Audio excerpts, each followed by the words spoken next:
আল নূর Islamic TV, আহলে সুন্নাত ওয়াল জামাতের মুক্তির পথ।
এই মুহূর্তে হুজুরকে ক্রেস্ট দিয়ে বরণ করে দিচ্ছেন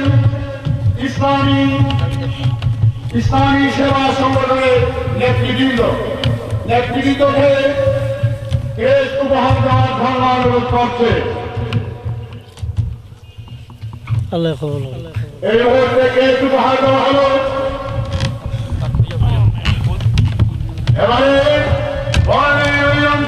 ইসলামিয়া হুজুরকে একটি ফুল দিয়ে বরণ করে নিতে যাচ্ছে বাংলাদেশ আঞ্জুমানের তালামিজে ইসলামিয়া বর্ণি ইউনিয়ন শাখা।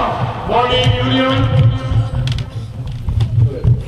রোয়েল লন্ডনের পক্ষ থেকে তালামিজে ইসলামিয়া বরণ করে নিচ্ছে ফুল দিয়ে আজকের সম্মানিত প্রধান বক্তা জনাব সরদার মোহাম্মদ কবিরউদ্দিন সালেহী সাহেবকে। আলহামদুলিল্লাহ, মাশাআল্লাহ।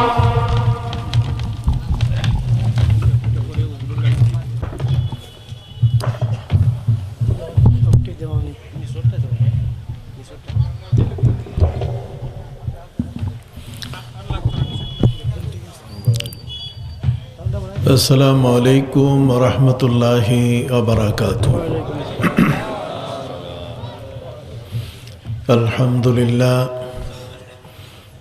আলহামদুলিল্লাহ নাহমাদুহু ওয়া নাস্তাঈনুহু ওয়া নাস্তাগফিরুহু ওয়া নু'মিনু বিহি ওয়া নাতাওয়াক্কালু আলাইহি ওয়া নাউযু বিল্লাহি মিন শুরুরি আনফুসিনা ومن سيئات أعمالنا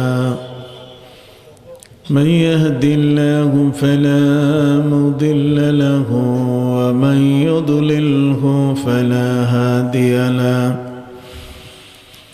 ونشهد أن لا إله إلا الله وحده لا شريك له ونشهد أن سيدنا وحبيبنا وشفيعنا ومولانا محمدا عبده ورسوله صلى الله عليه وعلى آله وصحابه وبارك وسلم. أما بعد فأعوذ بالله من الشيطان الرجيم. بسم الله الرحمن الرحيم. اليوم أكملت لكم دينكم وأتممت عليكم نعمتي ورضيت لكم الإسلام دينا. وقال تعالى: يا أيها الناس إنا خلقناكم خلقناكم من ذكر وأنثى وجعلناكم شعوبا وقبائل لتعارفوا إن أكرمكم عند الله أتقاكم وقال تعالى مخبرا وآمرا إن الله وملائكته يصلون على النبي يا أيها الذين آمنوا صلوا عليه وسلموا تسليما اللهم صل على مولانا محمد وعلى آل سيدنا مولانا محمد اللهم صل على سيدنا مولانا محمد وعلى آل سيدنا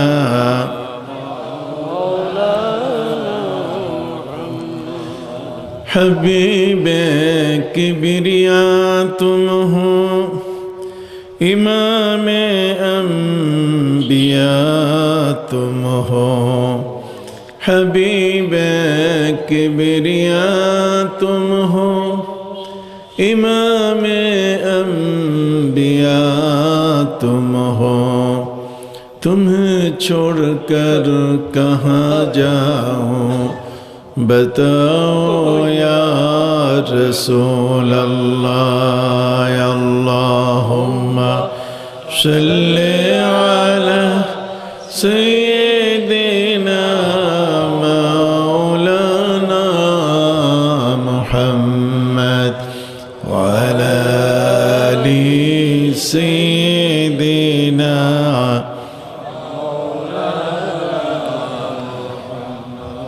شفیع سیاہ میں اب وسیلہ بے کسا ہے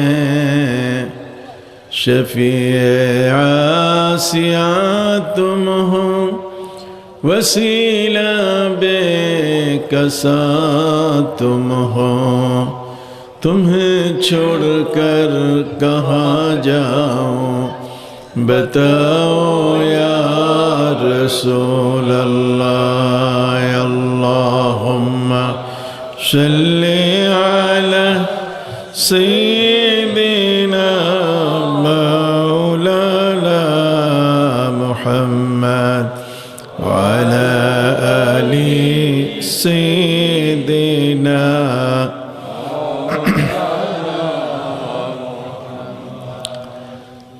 বর্ণী বসুন্ধরা ইসলামী সেবা সংঘের উদ্যোগে সংগঠনের উদ্যোগে আয়োজিত আজকের 14তম বার্ষিক ইসলামী সুন্নি মহাসম্মেলনের শ্রদ্ধাভাজন সভাপতি প্রবীণ আলেমে দ্বীন হযরত মাওলানা ফারুকুল আজম বর্ণী সাহেব মর্তুজা আলী আজকের এই মাহফিলের মঞ্চে বসা শ্রদ্ধাভাজন নুরুল ইসলাম সাহেব সহ আমার অত্যন্ত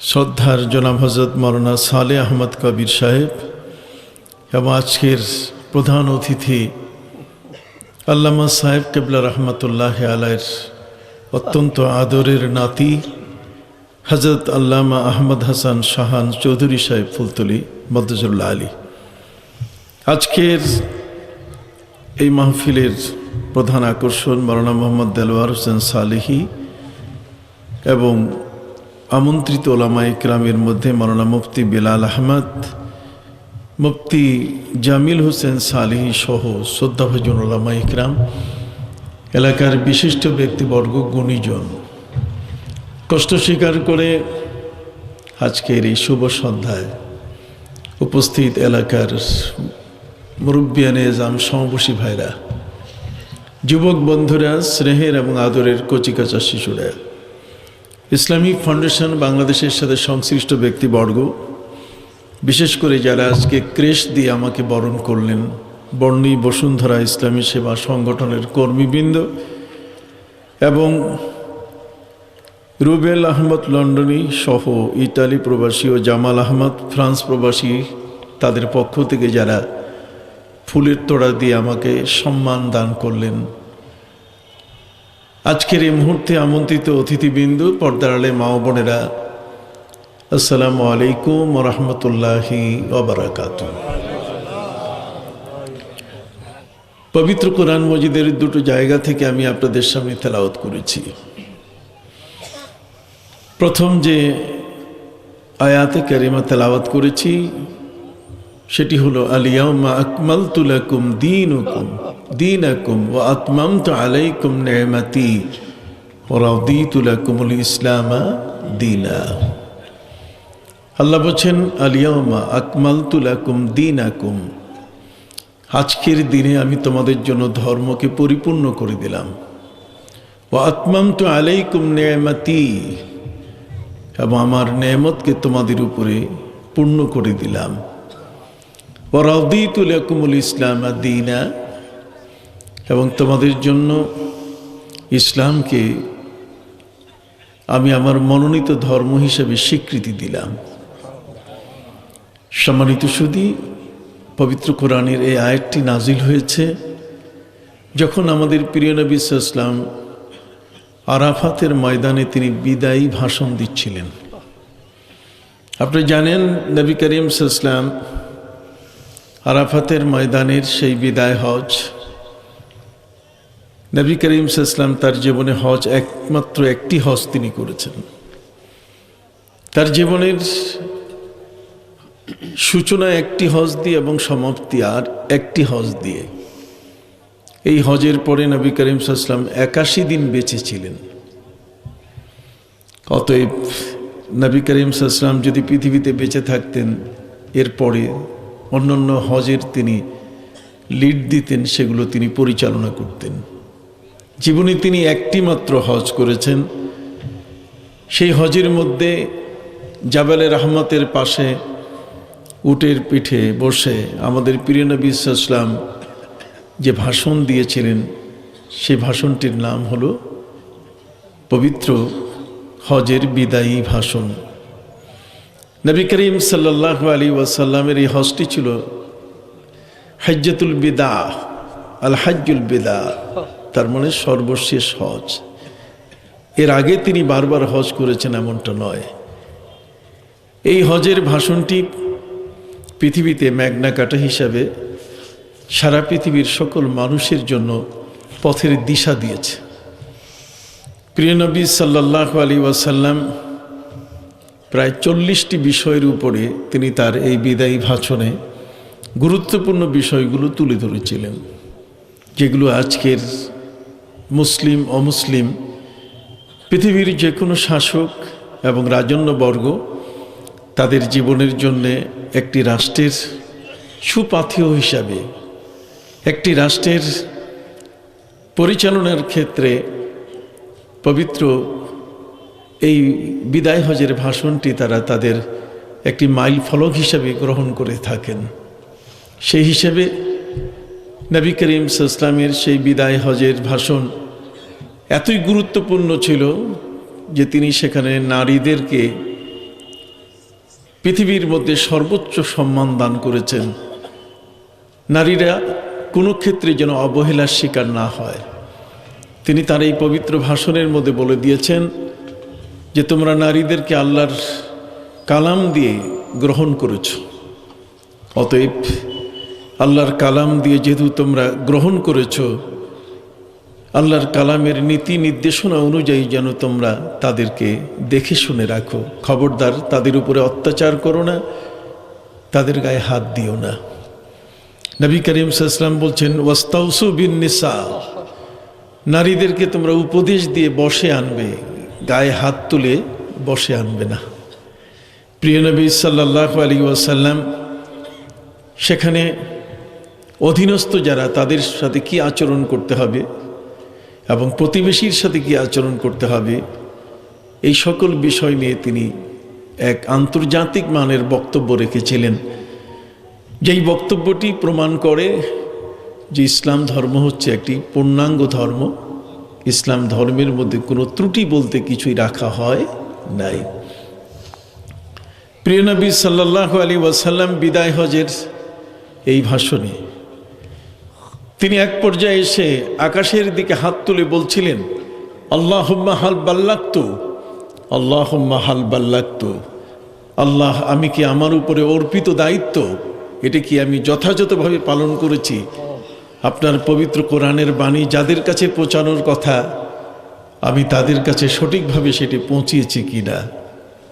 সম্মানিত সুধী, প্রিয় নবী সাল্লাল্লাহু আলাইহি ওয়াসাল্লাম আকাশের দিকে তাকিয়ে দুহাত উত্তোলন করে তিনি বললেন, আল্লাহুম্মা হাল বাল্লাগতু, আল্লাহ, আমি কি আপনার এই বাণীগুলো যথাযথভাবে পৌঁছিয়েছি?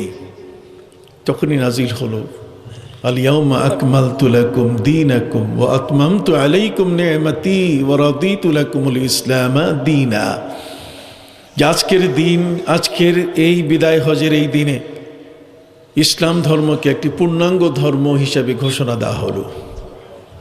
সম্মানিত সুধী, এই ধর্মটির পূর্ণাঙ্গতা, এই ধর্মটি আমাদের জীবনে পূর্ণাঙ্গতা এনে দিয়েছে, এটি সত্যিকার অর্থে আমাদের জন্য একটি গর্বের ব্যাপার। আপনারা নিজেই জানেন, আপনাদের এবং আমাদের অনেক কাছের মানুষ যারা ইংল্যান্ডে বাস করেন, ইংল্যান্ডের একটি নামকরা ইউনিভার্সিটি আছে, যে ইউনিভার্সিটির নাম হলো Manchester. Oxford, Cambridge, Manchester. London রাজধানী থেকে এই ম্যানচেস্টার প্রায় 250 মাইল দূরে। আমি সেখানে গিয়েছি। ম্যানচেস্টারের একটি গবেষণা কক্ষ আছে। এটি সারা পৃথিবীর সকল ইউনিভার্সিটিতে গবেষণা কক্ষ, গবেষণা সেল থাকে, যেখানে গবেষকরা সাধারণত গবেষণা করে থাকেন। সেখানে গবেষণা করছিলেন এই পৃথিবীর একজন নামকরা জ্যোতির্বিজ্ঞানী George Bernard Shaw. George Bernard Shaw তিনি সেখানে গভীর মনোযোগী হয়ে গবেষণা করছিলেন। ঠিক এই মুহূর্তে দুজন সাংবাদিক তার কাছে এসে দৃষ্টি আকর্ষণ করে বলছেন, স্যার জর্জ বার্নার্ড শো। তার মানে তিনি যেন এই দুজনের দিকে তাকান এবং তারা যে আর্জি নিয়ে এসেছেন, যে আবেদন নিয়ে এসেছেন, সে আবেদন তিনি যেন শ্রবণ করেন। দুজন সাংবাদিক একজন গবেষকের গবেষণা সেলে প্রবেশ করেছেন। আপনারা সকলেই জানেন, যারা গবেষক তারা কিন্তু গবেষণার ক্ষেত্রে কাউকে অ্যালাউ করে না। গবেষণা হচ্ছে এমন একটি বিষয় যেটি অন্ধ রূপ দিয়ে সেখানে মণিমুক্তা আহরণ করতে হয়। অতএব যারা পিএইচডি হোল্ডার, যারা ডক্টরেট ডিগ্রি করেন, যারা নোবেল বিজয়ী, যারা এই ধরনের গবেষক, তারা সবসময় নিরিবিলি জায়গা এবং নিরিবিলি স্থান পছন্দ করেন। সাধ্য সাধনে নিরিবিলি জায়গা একান্ত প্রয়োজন, যে বিষয়টি আমাদের পীর মাশায়েখ ওলিয়া উলিয়াদের মধ্যেও আছে। আল্লাহর সান্নিধ্য অর্জন এবং আধ্যাত্মিক জগতের পূর্ণতা অর্জন করতে গিয়ে সেখানে একাকী নিরিবিলি থাকা একান্ত প্রয়োজন। আমাদের প্রিয় নবী সাল্লাল্লাহু আলাইহি ওয়াসাল্লাম, মহান আল্লাহ যখন তাকে ওহির মতো আসমানি এই মহান বাণী দান করার তিনি যখন ইচ্ছে করলেন, তখন আমাদের প্রিয় নবী সাল্লাল্লাহু আলাইহি ওয়াসাল্লামের অন্তরে সুম্মা হুব্বিবা ইলাইহিল খালা, তাকে একাকী হওয়ার জন্য নিরিবিলি, নীরব, নিরালা, নিকুঞ্জে, যেখানে মানুষের কোনো বসবাস নাই, যেখানে তিনি একা হবেন, ঠিক একা এমন একটি জায়গায় আমাদের প্রিয় নবী সাল্লাল্লাহু আলাইহি ওয়াসাল্লামকে একাকী হওয়ার মন তৈরি করে দেওয়া হলো। নবী করিম সাল্লাল্লাহু আলাইহি ওয়াসাল্লামের ভিতরে সেই ভালোবাসা, সেই মানসিকতা তৈরি হলো সহিহ বুখারীর হাদিসের মধ্যে ইমাম আবু আবদুল্লাহ মোহাম্মদ ইবনে ইসমাইল ইবনে ইব্রাহিম ইবনে মুগিরা আল বারদিসবা আল জোফি আল ইয়ামানি আল বুখারী রহমতুল্লাহ আলাই, সেখানে তিনি ওই ইন্নামাল আমালু বিন্নিয়াত বুখারী শরীফের প্রথম হাদিস আর দ্বিতীয় হাদিসের মধ্যে প্রিয় নবী সাল্লাল্লাহু আলাইহি সাল্লামের কাছে ওহী কিভাবে আসলো এই বিশদ বিবরণ দিতে গিয়ে সেখানে তিনি হেরা পর্বতের কথা উল্লেখ করেছিলেন। এবং সেই হেরা পর্বতের উল্লেখ করতে গিয়ে নবী করিম সাল্লাল্লাহু আলাইহি ওয়াসাল্লাম হেরা পর্বতকে তিনি কেন বেছে নিলেন? নিজের বাড়ি থেকে 3.5 মাইল দূরে একটি পাহাড়, সেই পাহাড়ের সাধারণ জায়গা নয়, বরং নিচ থেকে প্রায় 1 থেকে 1.5 হাজার কদম উপরে, আর সেখান থেকে নিচে 70 কদম নিচে একটি নিরিবিলি জায়গা নবী করিম সাল্লাল্লাহু আলাইহি ওয়াসাল্লাম বেছে নিলেন। সুব্বা হুব্বিবা ইলাইহিল খালা, তার কাছে সবচেয়ে প্রিয় হয়ে গেল একাকিত্ব। তার মানে একলা একলা থাকা, এই মানসিকতা তার মধ্যে তৈরি হলো। তিনি এখন লোকালয়ে থাকতে চান না। কারণ হলো এটাই যে তাকে এখন এই নিরিবিলি অবস্থায় এমন একটি সম্পদ, এমন একটি তাকে সম্মাননা দেওয়া হবে যা পৃথিবীর মধ্যে অন্য কাউকে দেওয়া হয় নাই। তার মানে আল কোরআনের মতো এক মহান আসমানি কিতাব, এর সূচনা আমাদের প্রিয় নবী সাল্লাল্লাহু আলাইহি ওয়াসাল্লামকে দেওয়া হবে। এই জন্য নিরিবিলি জায়গা একান্ত প্রয়োজন। এই জন্য যারা সাধক, আল্লাহর পথে যারা জীবনকে উৎসর্গিত করেন, তারা এই ধরনের নিরিবিলি জায়গা গ্রহণ করে থাকেন, যেটি ফুলতলি দরবার শরীফে আল্লামা সাহেব কেবলা ফুলতলি রহমতুল্লাহ আলাইহি সাধকদের পূর্ণতা অর্জনের জন্যে সেখানে পাহাড়ের মধ্যে কবরের মতো জায়গা খুঁড়ে সেখানে খানকা অর্থাৎ নিরিবিলি, সেখানে আরাধনা এবং সাধনা ইলমে তাসাউফ অর্জনের জন্য একাকী এমন একটি জায়গায় নিরিবিলি তাদেরকে হতে হয় যেখানে 40 দিন পর্যন্ত তাদের অবস্থান। প্রিয় নবী সাল্লাল্লাহু আলাইহি ওয়াসাল্লাম তিনি ওই হেরা পর্বতের মধ্যে 40 দিন পর্যন্ত সেখানে অবস্থান করেছিলেন কোনো বর্ণনায়, যদিও এ ব্যাপারে বর্ণনা একাধিক, এক নম্বর বর্ণনা আছে, তবে 40 দিনের এই সংখ্যাটি ইসলামের কাছে অত্যন্ত গ্রহণযোগ্য এবং অত্যন্ত গুরুত্বপূর্ণ একটি সংখ্যা। আমাদের প্রিয় নবী সাল্লাল্লাহু আলাইহি ওয়াসাল্লাম তিনি হেরা পর্বতে 40 দিন অবস্থান করলেন। এই 40 দিনের মধ্যে মাঝে মধ্যে তিনি নিজের ঘরে এসেছেন, আবার তিনি ঘর থেকে সেখানে চলে গিয়েছিলেন।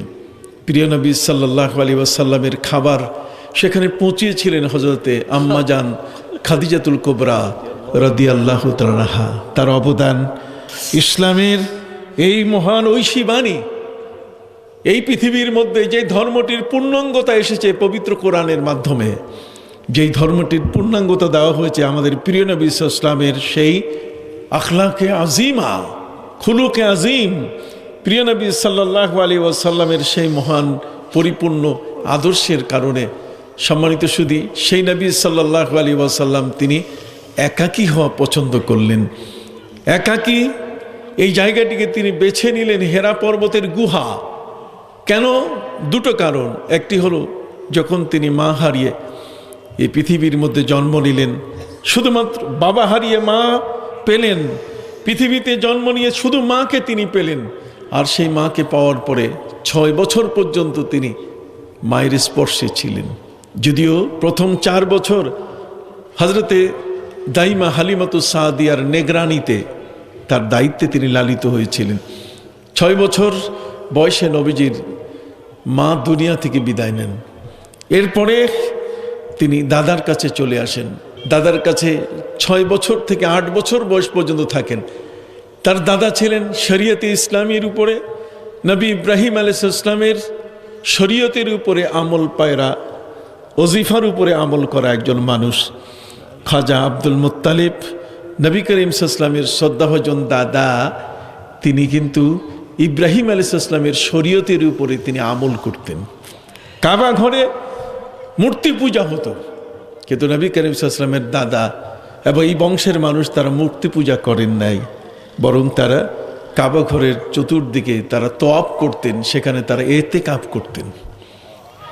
নবী করিম সাল্লাল্লাহু আলাইহি ওয়াসাল্লামের শ্রদ্ধাভাজন দাদা খাজা আব্দুল মুত্তালিব তিনি মাঝে মধ্যে ওই হেরা পর্বতে ওই গুহায় তিনি যেতেন, যেই গুহাটিকে নবী করিম সাল্লাল্লাহু আলাইহি ওয়াসাল্লাম দাদার সাথে যেতে যেতে এটার সাথে পরিচিত হয়েছিলেন। তিনি তার একাকী নিরিবিলি একটি জায়গা বেছে নেওয়ার ক্ষেত্রে দাদার সেই দেখানো জায়গাটা বেছে নিলেন। তার কারণ, যেমন একটি জায়গা হেরা পর্বতের গুহা, যেখান থেকে কাবা ঘর দেখা যায়, কাবা ঘরের সাথে কানেকশন, এর দিকে তাকালে আমরা দুটো জিনিস খুঁজে পাই, একটি হলো শরীয়ত, আরেকটি হলো কি মারিফত। কাবা ঘরের চতুর্দিকে তওয়াফ করা হলো শরীয়ত, আর কাবা ঘরের সাথে একটি কানেকশন সৃষ্টি করে অদূরে 3.5 মাইল দূরে হেরা পর্বতের একটি গুহায় বসে কাবা ঘরকে দেখে দেখে নিজের সাধনাকে পরিপূর্ণ করা, এটা হলো মারিফত। এটা হলো কি মারিফত। একদিক থেকে শরীয়ত, আরেক দিক থেকে কি মারিফত। প্রিয় নবী সাল্লাল্লাহু আলাইহি ওয়াসাল্লাম তিনি বেছে নিয়েছিলেন সেই হেরা পর্বত, আর সেই হেরা পর্বতের গুহায় সেখানে হযরত জিবরিল আমিনের আগমন ঘটল। আর সেই আগমনের পরে প্রিয় নবী সাল্লাল্লাহু আলাইহি ওয়াসাল্লামের উপরে ওহীর সূচনা ঘটল। নবী করিম সাল্লাল্লাহু আলাইহি সাল্লাম তিনি ওহী প্রাপ্তি শুরু করলেন। সম্মানিত সুধী, ইসলামের এই পূর্ণাঙ্গতা, ইসলাম ধর্ম পূর্ণাঙ্গতা পেয়েছে নানা কারণে। একদিক থেকে পবিত্র কোরআন, এই কোরআনের ঐশী বাণীগুলো, এই কোরআনের বাণীগুলো আমলের পাশাপাশি আমাদের প্রিয় নবী সাল্লাল্লাহু আলাইহি ওয়াসাল্লাম আল্লাহ পাবার জন্য তিনি পথ দেখিয়েছেন। আর সেই পথটিকে কেন্দ্র করে আজকের অলিয়া উলিয়া পীর মাশায়েখ তারাও কিন্তু আমাদেরকে পথ দেখিয়ে চলছেন, এবং সেই সত্য পথের উপরে ভিত্তি করে আল্লাহ তাআলা তাদের মধ্যে এমনভাবে আধ্যাত্মিকতা সৃষ্টি করে দিয়েছেন যে চক্ষু বন্ধ করলে তারা আমাদের প্রিয় নবী সাল্লাল্লাহু আলাইহি ওয়াসাল্লামের সাথে তাদের দেখা হয়ে যায়। প্রিয় নবী সাল্লাল্লাহু আলাইহি ওয়াসাল্লামের কাছে তারা পরামর্শ নিতে পারেন। এই কানেকশন পৃথিবীর মধ্যে অন্য কোনো উম্মতের ছিল না, পৃথিবীর কোনো অন্য উম্মতের নবীর সাথে ছিল না।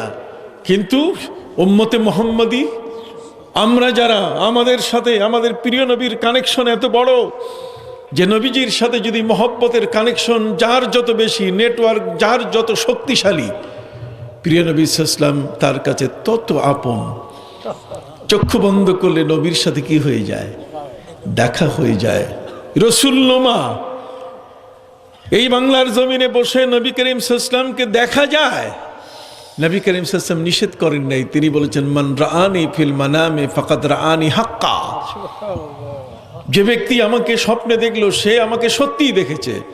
অন্য হাদিসের মধ্যে এসছে মান রাআনি ফিল মানামে ফাকাদ রাআনি ফিল ইয়াকজাতে। নবীজি বলছেন যে আমাকে স্বপ্ন যোগে দেখলো সে আমাকে একদিন প্রকাশ্যে দেখবে। সুবহানাল্লাহ। সম্মানিত সুধী ভাইরা আমার, আল-ইয়াওমা আকমালতু লাকুম দীনাকুম ওয়া আতমামতু আলাইকুম নি'মাতি ওয়া রাদিতু লাকুমুল ইসলাম দীনা। ইসলাম ধর্ম হলো পরিপূর্ণ ধর্ম। আমার নবী সাল্লাল্লাহু আলাইহি ওয়াসাল্লামকে আল্লাহ পাক রব্বুল আলামিন এমন একটি ধর্মের বাহক, এমন একটি ধর্মের প্রচারক হিসাবে দায়িত্বশীল তিনি করলেন, যেই দায়িত্ব অর্পণ শুধুমাত্র 30 পারা কোরআন নাজিল করেই সবগুলোই শেষ করেছেন তা কিন্তু নয়, বরং আমাদের প্রিয় নবী সাল্লাল্লাহু আলাইহি ওয়াসাল্লামকে তিনি তার নিজের ঘরে, তিনি আরশে আজিমে আমার নবীকে আমন্ত্রণ জানিয়ে ওই আরশে আজিমে নিয়ে পবিত্র কোরআন বলছে সুম্মা দানা ফাতাদাল্লা ফাকানা কাবা কাউসাইনি আও আদনা ফাআওহা ইলা আবদিহি মা আওহা। আমার নবীকে আল্লাহ পাক রব্বুল আলামিন এমন এক নবী হিসেবে তাকে ঘোষণা করেছেন যেই নবীর পরে উম্মত কোনোদিন পৃথিবীতে আর নতুন কোনো নবীর আকাঙ্ক্ষা, নবীর আবেদন আল্লাহর কাছে করবে না। এমন একখানা কিতাব আল্লাহ দিয়েছেন আল কোরআন, যেই কিতাবের পরে এই উম্মত কোনোদিন আল্লাহর কাছে নতুন কোনো কিতাব দাবি করবে না। যে আসমানি আরেকখান কিতাব আমাদেরকে দেন, এই কিতাব আমাদের জন্য যথেষ্ট নয়। আরেকজন নবী আমাদেরকে দেন, এই নবী আমাদের জন্য যথেষ্ট নয়।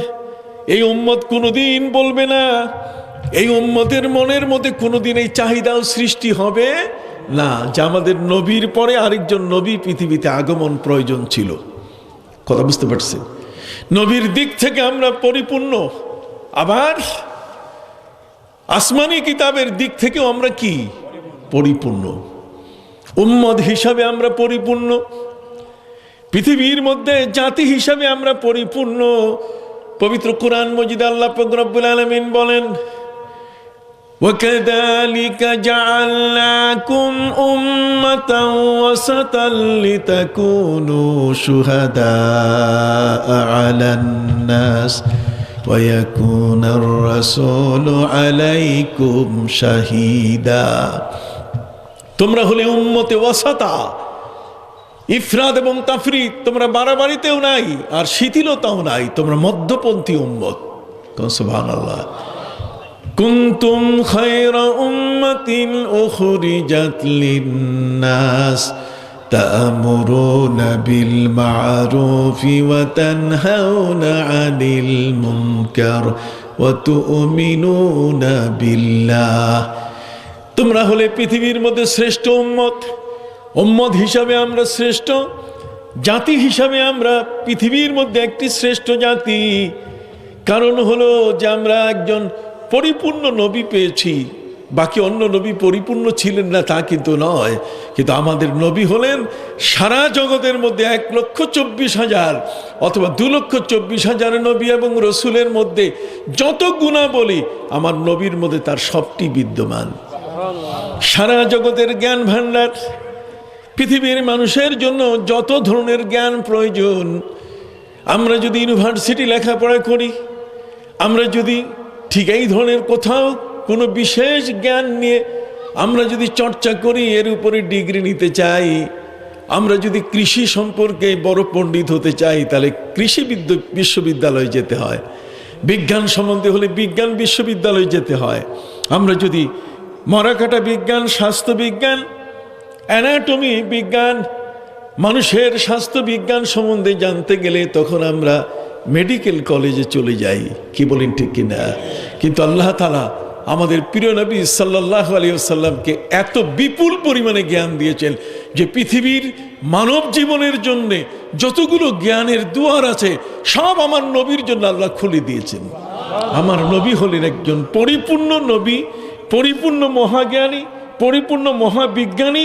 কোনো বিষয়ের কোনো এমন বিষয় নাই যে বিষয়ের উপরে আমার নবীর জ্ঞানের অপূর্ণতা ছিল, যে কারণে আমাদের প্রিয় নবী সাল্লাল্লাহু আলাইহি ওয়াসাল্লাম বলেছেন, উতিতু ইলমাল আউয়ালিন ওয়াল আখিরিন।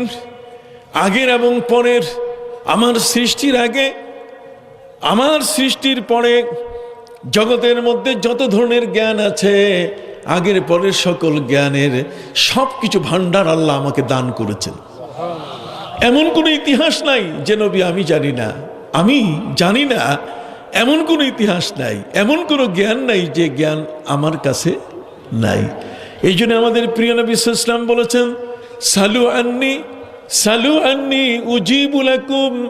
তোমরা আমার কাছে প্রশ্ন করো, আমার কাছে প্রশ্ন করো, তোমাদের সকল প্রশ্নের উত্তর দিয়ে দিব। নবীর কাছে সকল প্রশ্নের উত্তর আছে।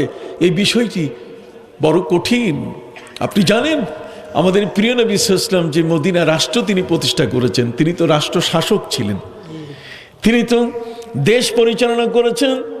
এমন একটি দেশ তিনি পৃথিবীকে উপহার দিলেন, যেই দেশটির মধ্যে কোনো ক্রিমিনাল নাই, যে দেশটির মধ্যে কোনো দুষ্ট দুরাচার, কোনো পৃথিবীর মধ্যে কোনো অন্যায়কারী, কোনো পাপাচারী নাই। এমন একটি দেশ তিনি উপহার দিলেন যে দেশে কোনো জেলখানা নাই, জেলখানা নাই, জেলখানাবিহীন একটা দেশ পৃথিবীর মধ্যে তিনি উপহার দিলেন, যা পৃথিবী আজ পর্যন্ত জগতের মধ্যে কাউকে উপহার দিতে পারে নাই। জগতের কোনো ব্যক্তি, কোনো শাসক আজ পর্যন্ত এমন দেশ উপহার দিতে পারে নাই। আমার নবী সাল্লাল্লাহু আলাইহি ওয়াসাল্লাম তিনি উপহার দিলেন এমন একটা দেশ, যে দেশে কোনো জেলখানা নাই। তার মানে সেই দেশের মধ্যে কোনো ক্রিমিনাল নাই, কালা জাহাঙ্গীর নাই, কুত্তা আসলাম নাই, গলাকাটা আজিজ নাই, চোর নাই, ডাকাত নাই, বাটপার নাই, ঘুষখোর নাই, সুদখোর নাই, চান্দাবাজ নাই, ধান্দাবাজ নাই, ছিনতাইকারী নাই। গোটা দেশের প্রতিটি মানুষ পবিত্র মনা। সুবহানাল্লাহ। এবং সেই মানুষগুলো এমন পৃথিবীর মধ্যে শিক্ষক শিক্ষকতা করে, কিছু হাতে রাখে, কিছু ছাত্রকে পড়ায়, সব একসাথে দেয় না। আমার নবী সাল্লাল্লাহু আলাইহি ওয়াসাল্লাম তিনি নিজেই বলেছেন, ইন্নামা বুইসতু মুআল্লিমান, শিক্ষক হয়ে আগমন করেছি। নবী বলছেন আমি শিক্ষক হয়ে আগমন করেছি। পৃথিবীর এমন কোনো জ্ঞানের বিষয় নাই যা আমাকে জিজ্ঞেস করলে উত্তর পাবে না। সম্মানিত সুধী, প্রিয় নবী সাল্লাল্লাহু আলাইহি ওয়াসাল্লামের দেশ যেখানে কোনো ক্রিমিনাল নাই, দেশে কোনো জেলখানা নাই, আমার নবীজির দেশ দেখার জন্য পৃথিবীর 317টি প্রতিনিধি দল এসেছিল।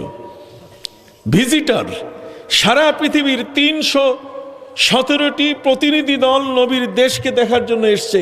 যেমন একটা দেশ, যে দেশে জেলখানা নাই, দেখি শাসককে আর এই দেশের নাগরিক কারা। সম্মানিত শুধু ইটালির রোম থেকে সেখানে একজন ডাক্তার এসেছিল, যে মদিনায় লোকের সংখ্যা এখন অনেক বেশি, কাজে সেখানে নিয়ন সাইন দিয়ে ডিজিটাল ব্যানার করে লিখে দিয়েছে 8টা থেকে 1টা পর্যন্ত রুগী দেখি, বিকাল 5টা থেকে রাত 8টা পর্যন্ত। এবং এখানে ডায়াগনস্টিক সেন্টার আছে, এখানে স্টুল, এখানে ব্লাড, ইউরিন সব পরীক্ষা, 50% কমিশন। সম্মানিত সুধী, মনে করেছে মদিনায় লোকজনের সংখ্যা বেশি, লোকজন এখানে বারবার আসতেছে, লোকের সংখ্যা বাড়ছে, কাজে এখানে ব্যবসা সুন্দর করা যাবে। ডাক্তার এসেছে ইটালির রোম থেকে, কি চমৎকার ডিজিটাল সাইনবোর্ড দিয়ে দিয়েছে যে এই সাইনবোর্ডে কাজ হবে, প্রচার হবে, মানুষ দেখে রুগীরা এখানে ভিড় জমাবে, এখানে অনেক টাকা পয়সা কামাই করা যাবে। কিন্তু সম্মানিত শুধু 1 দিন 2 দিন 3 দিন এমন নয়, 1 মাস 2 মাস 3 মাস হয়ে যাচ্ছে, কোনো রুগী একজনও পায় না। ভাইরা আমার, ডিজিটাল নিয়ন সাইন, যে ব্যক্তি বড় আশা করে নবীর মদিনায় আসলো, যেখানে লোক বেশি, রোগ বেশি, চিকিৎসা সেখানে বেশি পরিমাণে দেয়া যাবে, কাজেই সকাল 8টা থেকে বেলা 1টা পর্যন্ত বিরতিহীনভাবে যদি সেখানে চিকিৎসক হিসেবে দায়িত্ব পালন করা যায়, বিকাল 5টা থেকে রাত 8টা পর্যন্ত অনেক টাকা পকেটে করে আনা যাবে, ব্যবসা ভালো জমবে।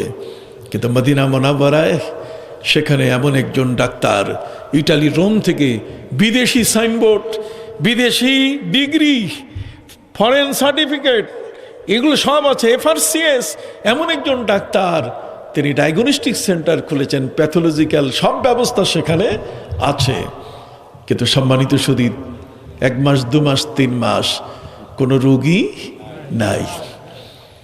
ডাক্তার কবিরাজ হয়ে গেল, ডাক্তারের অস্তিত্ব এখন বিলীন।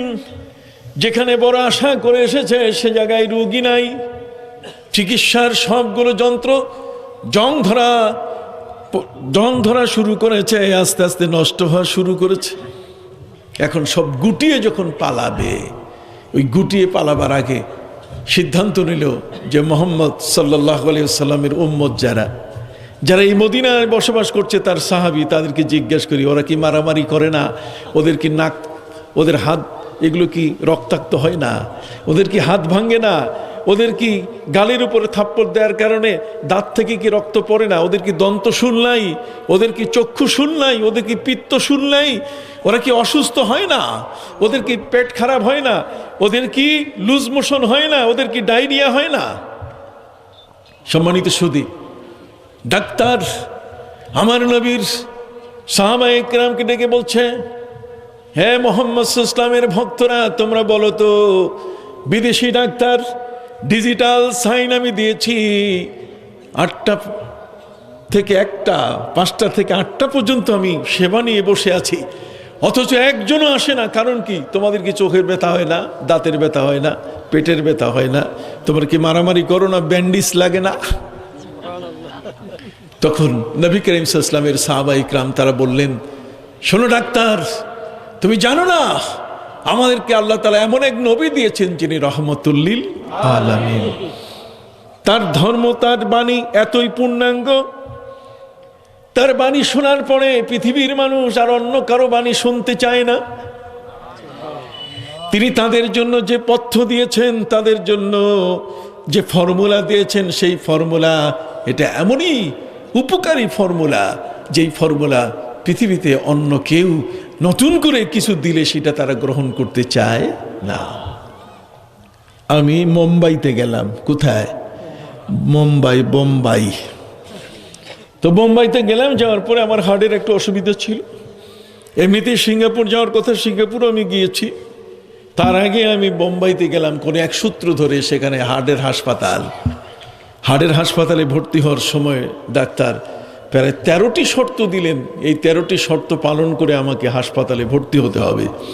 তার মধ্যে প্রথম শর্ত হলো যে হাসপাতালে ভর্তি হওয়ার প্রথম শর্ত যে আমাকে ডাইন কাঁধ হয়ে শুইতে হবে। ডাইন কাঁধ হয়ে শুইতে হবে। আমি অবাক হয়ে ডাক্তারকে জিজ্ঞেস করলাম যে ডাক্তার, তুমি ঔষধ দিলে না, কিছুই দিলে না, আমি মাত্র ভর্তি হচ্ছি, আর এই সময় তুমি শর্ত করলে যে আমি ডাইন কাঁধ হয়ে ঘুমাবো, বাম কাঁধ হয়ে ঘুমাতে পারবো না, কারণটা কি? তখন ডাক্তার আমাকে প্রশ্ন করলেন, আর ইউ মুসলিম? তুমি কি মুসলমান? আমি বললাম ইয়াস, অবশ্যই আমি মুসলমান।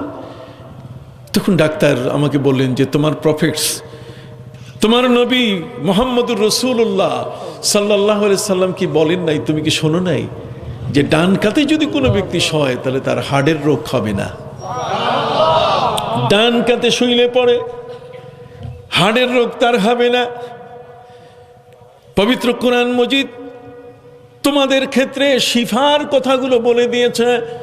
وَنُنَزِّلُ مِنَ الْقُرْآنِ مَا هُوَ شِفَاءٌ وَرَحْمَةٌ لِلْمُؤْمِنِينَ। সুবহানাল্লাহ বলেন। আল্লাহ বলছেন আমি কোরআনকে শিফা হিসেবে নাজিল করেছি। পবিত্র কোরআন এটি যদি কোনো ব্যক্তি পালন করে, পবিত্র কোরআনের বাণীগুলো যদি পৃথিবীর কোনো মানুষ যদি লালন করে, তাহলে উভয় দিক থেকে সেই ব্যক্তি একটি সুন্দর সুখী সমৃদ্ধ জীবন যাপন করতে পারবে।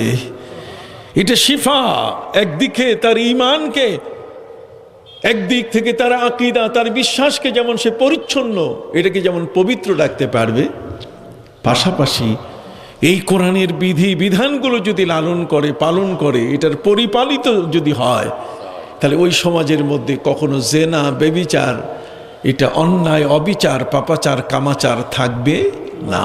এই কোরআনের পথ ধরে যদি কোনো ব্যক্তি চলে, তাহলে জীবনে কখনো কোন অবস্থাতেই মদ, জুয়া, হাউজি, ইয়াবা, ঠিক এমনি করে কোকেন, কোরেক্স, আফিং, গাঁজা, এগুলোর পাশেও সে যাবে না যদি কোরআন তার কাছে থাকে।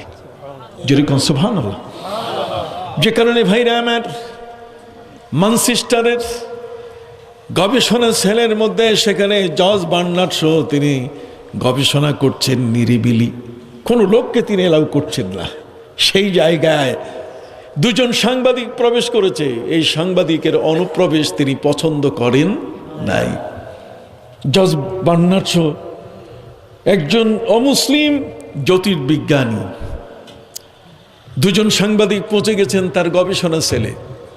সেখানে গিয়ে এক পর্যায়ে তার দৃষ্টি আকর্ষণ করে বলছে, স্যার আপনি তো আমাদের এত ডাক শুনছেন না। আমি তো গবেষণার ভিতরে পড়ে আছি, তোমরা এখানে আসছো কেন? তোমাদেরকে আমি চিনি, তোমরা দুইজন সাংবাদিক, তোমরা মাঠে ময়দানে কাজ করবে, বাজার ঘাটে কাজ করবে, লোক সমাগম যেখানে সেখানে কাজ করবে। আমি তো এখানে একা নিরিবিলি মানুষ, এখান থেকে সংবাদ পরিবেশনের কিছু নাই, তারপরও তোমরা আসছো কেন বলো। দুজন সাংবাদিক তারা শ্রদ্ধার সাথে বলছেন যে স্যার একটি বিষয়ের সিদ্ধান্ত নেবার জন্য আসছি, এই সিদ্ধান্ত দেবার মতো লোক এখন খুঁজে পাচ্ছি না। আপনি একজন মহাজ্ঞানী মানুষ, পৃথিবীর মানুষ আপনাকে শ্রদ্ধা করে, অতএব স্যার যদি আমাদের প্রশ্নের উত্তর দেন আমরা বড় খুশি হব। জর্জ বার্নার্ড শো তিনি বললেন ঠিক আছে প্রশ্ন করুক।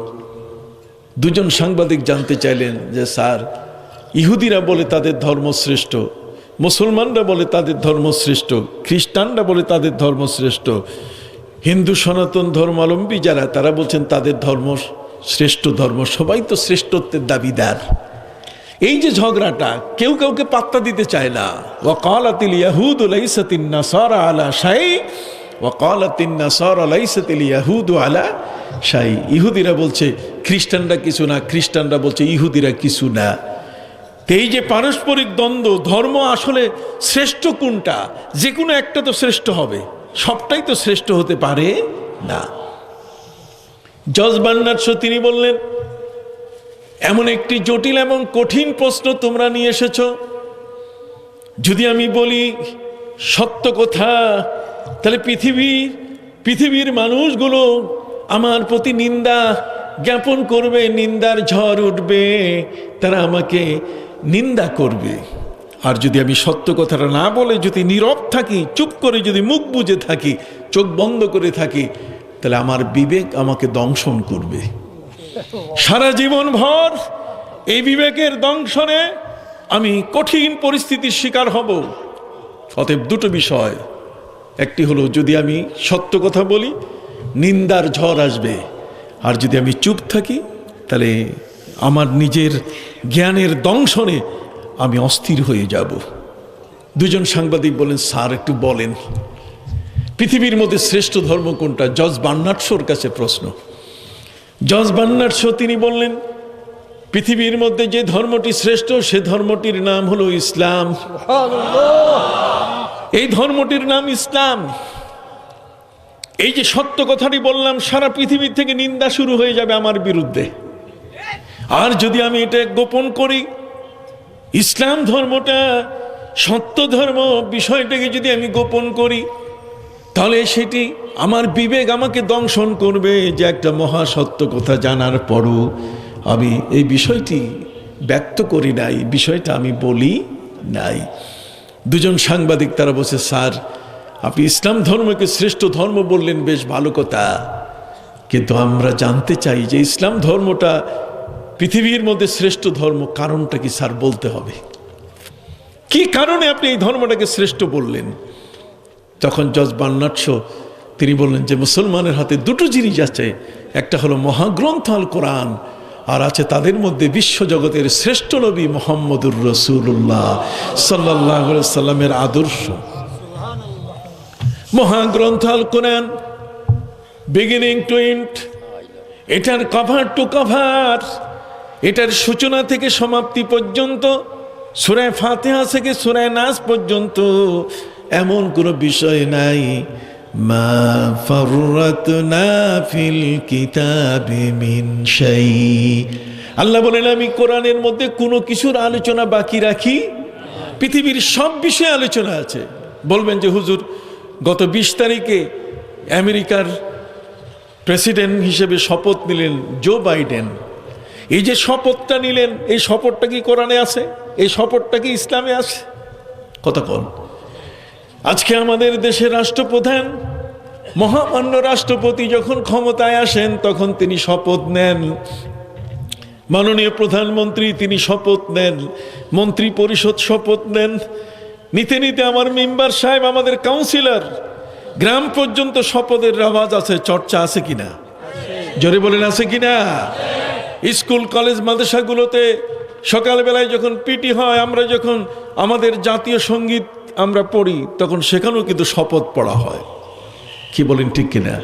তাহলে এই যে শপথটা, এটা আসলো কোত্থেকে? তৃণমূল থেকে একেবারে ডোনাল্ড ট্রাম্প পর্যন্ত, পৃথিবীর সবচেয়ে বড় ক্ষমতাধর মানুষটা, যেটা ক্যাপিটাল হিলে বসে, তিনি ক্ষমতার আসনে বসে তার এই 2টি দিন তিনি অতিবাহিত করলেন, সেখানে তিনি মুসলমানদের উপরে এমবার্গো ডোনাল্ড ট্রাম্প করে গেছেন। তার মানে মুসলিম 6টা দেশ, যে দেশের উপরে এমবার্গো জারি করা হয়েছে, অবরোধ, যে ওই দেশের কোনো মানুষ সে দেশে প্রবেশ করতে পারবে না, তিনি সব তুলে দিলেন। একজন জারি করছেন, আরেকজন কি তুলে দিলেন। এই যে ক্ষমতা, এই যে ক্ষমতা, ভাইদের খেদমতে আরজ করতে চাই যে জো বাইডেন তিনি বাইবেলের উপর হাত রেখে কি নিলেন? শপথ নিলেন। তার ভাইস প্রেসিডেন্ট কি নিয়েছেন? শপথ নিয়েছেন। এই যে শপথটা, এটাও যদি আপনি খুঁজে বের করতে চান, তাও আপনি খুঁজে পাবেন ইসলামের মধ্যে সেই শপথের কথা। এই শপথ জন্ম দিয়েছে ইসলাম, এই শপথ জন্ম দিয়েছে কি? ইসলাম। কোন এমন একটা জিনিস নাই যে কারণে আজকের আমাদের দেশ, কেন সারা বিশ্বব্যাপী ইসলাম ঘরে ঘরে প্রবেশ করা শুরু করেছে। গোটা বিশ্বের সর্বত্র এই ইসলাম প্রত্যেকটি মানুষের কাছে সবচেয়ে বেশি সমাদৃত হচ্ছে। যে একবার ইসলামের স্বাদ পেয়েছে সে কখনো আর ইসলাম ত্যাগ করতে চায় না। কথা বুঝতে পারছি? সম্মানিত সুধী ভাইরা আমার, আপনি জানেন আমাদের প্রিয় নবী সাল্লাল্লাহু আলাইহি সাল্লামকে 3 দিন পর্যন্ত তার দেহ মোবারক দাফন করা হয় নাই। কয়দিন? 3 দিন পর্যন্ত নবীজির দেহ মোবারক দাফন হয় নাই। কারণ নবীজির ইন্তেকালের পরে তার দেহ মোবারক দাফন হবে কোথায়, বিষয়টি নিয়ে জটিলতা সৃষ্টি হলো। যারা মক্কা থেকে নবীর সাথে হিজরত করে মদিনায় এসেছেন, মুহাজির সাহাবী যারা মক্কায় বাড়ি যারা মদিনায় হিজরত করে দেশ ত্যাগ করে যারা মদিনায় এসেছেন, তারা বললেন, দেখুন পৃথিবীর নিয়ম আছে, বিদেশে যে যেখানে যাক না কেন, যদি মারা যায় কেউ যদি ইন্তেকাল করে, তাহলে তার লাশটা, তার দেহটা দেশের বাড়িতে আনা হয়। কথা বুঝতে পারছেন?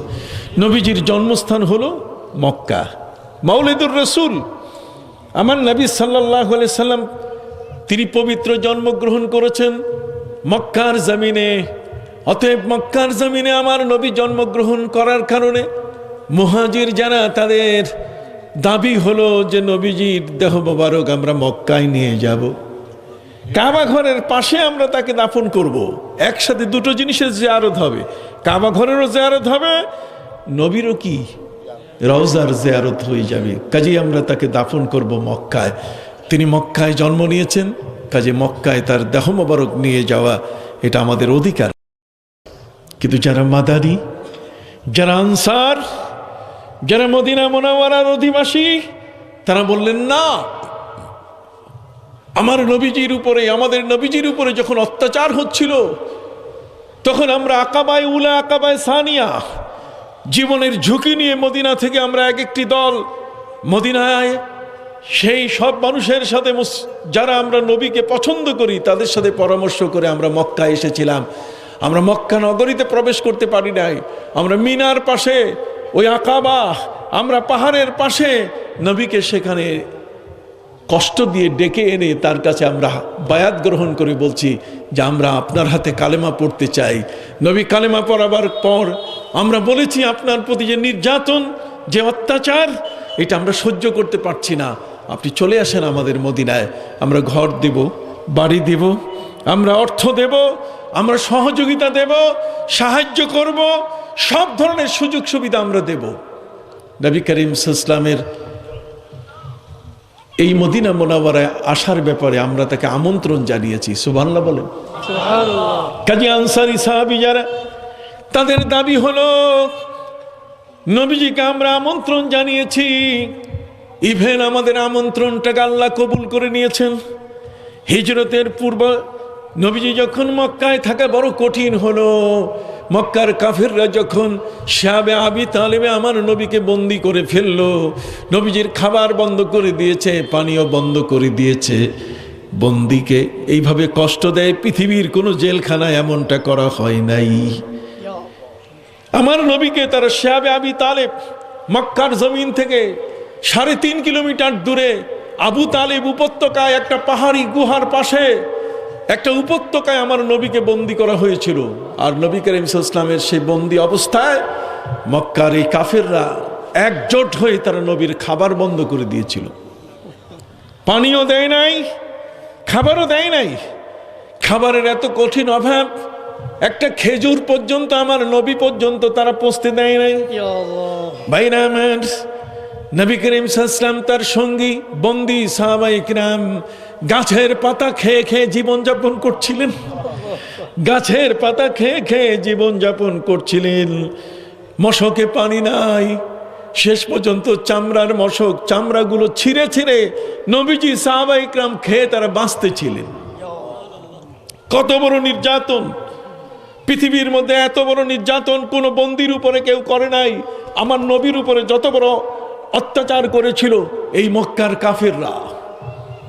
সম্মানিত সুধী ভাইরা আমার, অথচ আমার নবী সাল্লাল্লাহু আলাইহি সাল্লাম মক্কার কাফেরদের বন্দীদের সাথে কি আচরণ করেছেন। আমার ধর্ম যে একটা পরিপূর্ণ ধর্ম, আমার ধর্ম একবার যদি কেউ জানতে পারে, বুঝতে পারে, রে যুবক, তোমরা যারা আজকে এখানে আছো, তোমরা এই বন্ডি বসুন্ধরা ইসলামী যুব সংগঠনের একজন সদস্য, তোমরা আল্লামা সাহেব কেবলা রহমতুল্লাহ আলাইহির উত্তরসূরি, তোমরা শাহজালালের সেই তলোয়ার, যেই তলোয়ার গর্জে উঠার পক্ষে তোমরা স্লোগান দাও। তোমরা মনে রাখবে আমাদের প্রিয় নবী সাল্লাল্লাহু আলাইহি ওয়াসাল্লামের জীবন ছিল কত বড় কঠিন, অথচ সেই জীবনের আদর্শটি পৃথিবীতে মানুষের জ্ঞানের পূর্ণতা এনে দিয়েছে। যেই আদর্শগুলো পৃথিবীর মধ্যে মানুষকে পূর্ণাঙ্গ মানুষে পরিণত করেছে। সম্মানিত সুধী ভাইরা আমার, প্রিয় নবী সাল্লাল্লাহু আলাইহি ওয়াসাল্লামের উপরে, তার বন্দী জীবনের উপরে কত বড় অত্যাচার, অথচ নবী করিম সাল্লাল্লাহু আলাইহি ওয়াসাল্লাম ইচ্ছে করলে প্রতিশোধ গ্রহণ করতে পারতেন, কিন্তু ক্ষমতা হাতে আসার পরও তিনি প্রতিশোধ গ্রহণ করেন নাই। নবী কখনো প্রতিহিংসা পরায়ণ বা প্রতিশোধ পরায়ণ তিনি ছিলেন না। আমার প্রিয় নবী সাল্লাল্লাহু আলাইহি ওয়াসাল্লাম বদরের যুদ্ধ, ইসলামের প্রথম যুদ্ধ, যদি এর আগে উসাইরা, এর উপরে আবওয়া ইত্যাদি যুদ্ধ হয়েছে, ধাওয়া পাল্টা দেওয়া যুদ্ধ হয়েছে, কিন্তু যুদ্ধের পূর্ণাঙ্গ রূপ পায় নাই। যুদ্ধের পূর্ণাঙ্গ রূপ এসেছে বদরের যুদ্ধে। কোথায়? বদরের যুদ্ধ। বদরের যুদ্ধে আমার নবীজি কাফেরদেরকে ট্রানজিট সুবিধা দিবেন না। আবু সুফিয়ান মদিনার মাটিকে ব্যবহার করে মুসলমানের বিরুদ্ধে মরণাস্ত্র বহন করে মক্কায় নিয়ে যাবে। মুসলমানরা বলছে সেই সুযোগ আমরা দিব না। এই জন্য নবী করিম সাল্লাল্লাহু আলাইহি ওয়াসাল্লাম তিনি 313 জন সাহাবা ইকরামকে নিয়ে তিনি টহল দিচ্ছিলেন, যাতে কোনো শত্রুপক্ষ কোনো ভারী অস্ত্র মুসলমানের বিরুদ্ধে নিয়ে তারা যেন মক্কায় যেতে না পারে। নবীজি দেশ পাহারা দিচ্ছেন, নিরাপত্তার খাতিরে তিনি সাহাবা ইকরামকে নিয়ে টহল দিচ্ছেন। যুদ্ধের কোনো উদ্দেশ্য ছিল না, টহলদারি উদ্দেশ্য। যুদ্ধের কোনো উদ্দেশ্য ছিল না, মারামারি মোকাতালা পরস্পরে হানাহানি উদ্দেশ্য ছিল না, বরং বাধা দেওয়া উদ্দেশ্য ছিল যে কোনো কাফের যেন মুসলমানের বিরুদ্ধে মরণাস্ত্র এই জমিনটাকে ব্যবহার করে মক্কায় নিতে না পারে। সম্মানিত সুধী, আবু সুফিয়ান বহু আগে পার হয়ে গেছে। ওদিকে আবু জাহাল, উতবা, সাইবা এরা জানতে পারলো যে আবু সুফিয়ানকে তারা আটকাবার জন্য চেষ্টা করেছে। চলো মক্কায় সমস্ত নেতারা এক হয়ে গেছে, 1000-এর উপরে কাফের, এতগুলো কাফের সৈনিক একত্রিত হয়ে তারা আসবে। আর আসার পেছনে কারণ হলো যে নবী করিম সাল্লাল্লাহু আলাইহি ওয়াসাল্লামের প্রতি অত্যাচার শুধু স্বাভাবিক, তার পানি আর খাবার বন্ধ করা হয়েছে তা কিন্তু নয়, বরং নবী করিম সাল্লাল্লাহু আলাইহি ওয়াসাল্লাম যখন কাবা ঘরের সামনে আল্লাহর নামে সেজদা করছিলেন, তখন নবী করিম সাল্লাল্লাহু আলাইহি ওয়াসাল্লামের মাথার উপরে উটের পচা ভুঁড়ি চাপিয়ে দিয়ে নবী করিম সাল্লাল্লাহু আলাইহি ওয়াসাল্লামকে শ্বাসরুদ্ধ করে মারার চেষ্টা করা হয়েছে। নবীজিকে শ্বাসরুদ্ধ করে মারার চেষ্টা। খাতুনে জান্নাত হযরতে ফাতেমা রাদিয়াল্লাহু তাআলা উম্মে হানির ঘরে তিনি ছিলেন। সেখান থেকে যখন দেখলেন নবীজির উপরে মক্কার সেই কাফেররা, সে আবু জাহাল, উতবা, সাইবা, উকবা ইবনে আবি মুআইদ, উমাইয়া ইবনে খালফ, এই সবগুলো মিলিয়ে নবীর উপরে যখন উটের পচা ভুঁড়ি চাপিয়ে দিয়ে ওই ভুঁড়িটা চেপে ধরেছে যাতে নবী শ্বাসরুদ্ধ হয়ে মারা যান, ওই মুহূর্তে হযরতে ফাতেমা দৌড়ে আসছেন। আসার পরে উটের পচা ভুঁড়ি আমার নবীর মাথা মোবারক থেকে দূরে সরাই দিয়ে হু হু করে আমার নবীকে ধরে কাঁদা শুরু করলেন। মেয়ের কান্না দেখে নবী করিম সাল্লাল্লাহু আলাইহি ওয়াসাল্লাম তিনি আবেগী হয়ে গেলেন। হায় রে! হযরতে ফাতেমা বলেন, আব্বা জান, যদি আমি না দেখতাম তাহলে এখানেই আপনার না জানি কি ঘটনা ঘটতো। এমনি কোনো ঘটনা কখনোই ঘটতো না। কারণ হচ্ছে যে আমার নবী সাল্লাল্লাহু আলাইহি ওয়াসাল্লাম যে দুটো দোয়া করেছিলেন, এই দুটো দোয়া আল্লাহ কবুল করেন নাই। কয়টা?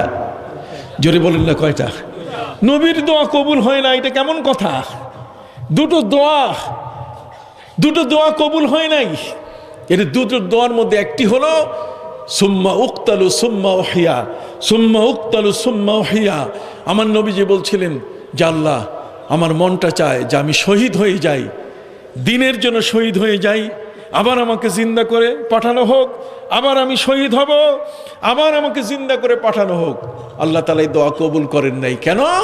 আল্লাহ পাক রব্বুল আলামিন নবীকে ঘোষণা দিয়ে জানিয়েছেন, আল্লাহু ইয়াসিমুকা মিনান নাস, হে নবী আমি নিজেই আপনার পাহারাদার হয়ে গেছি। আল্লাহ যখন নিজেই নবীর পাহারাদার হয়ে গেছেন, তখন এই নবীর জীবনকে কেড়ে নেওয়ার ক্ষমতা জগতে কারো নাই। স্বয়ং আল্লাহ পাহারাদার। এখানে কোনো ফিরিস্তা পাহারাদার নয়, কতক্ষণ না।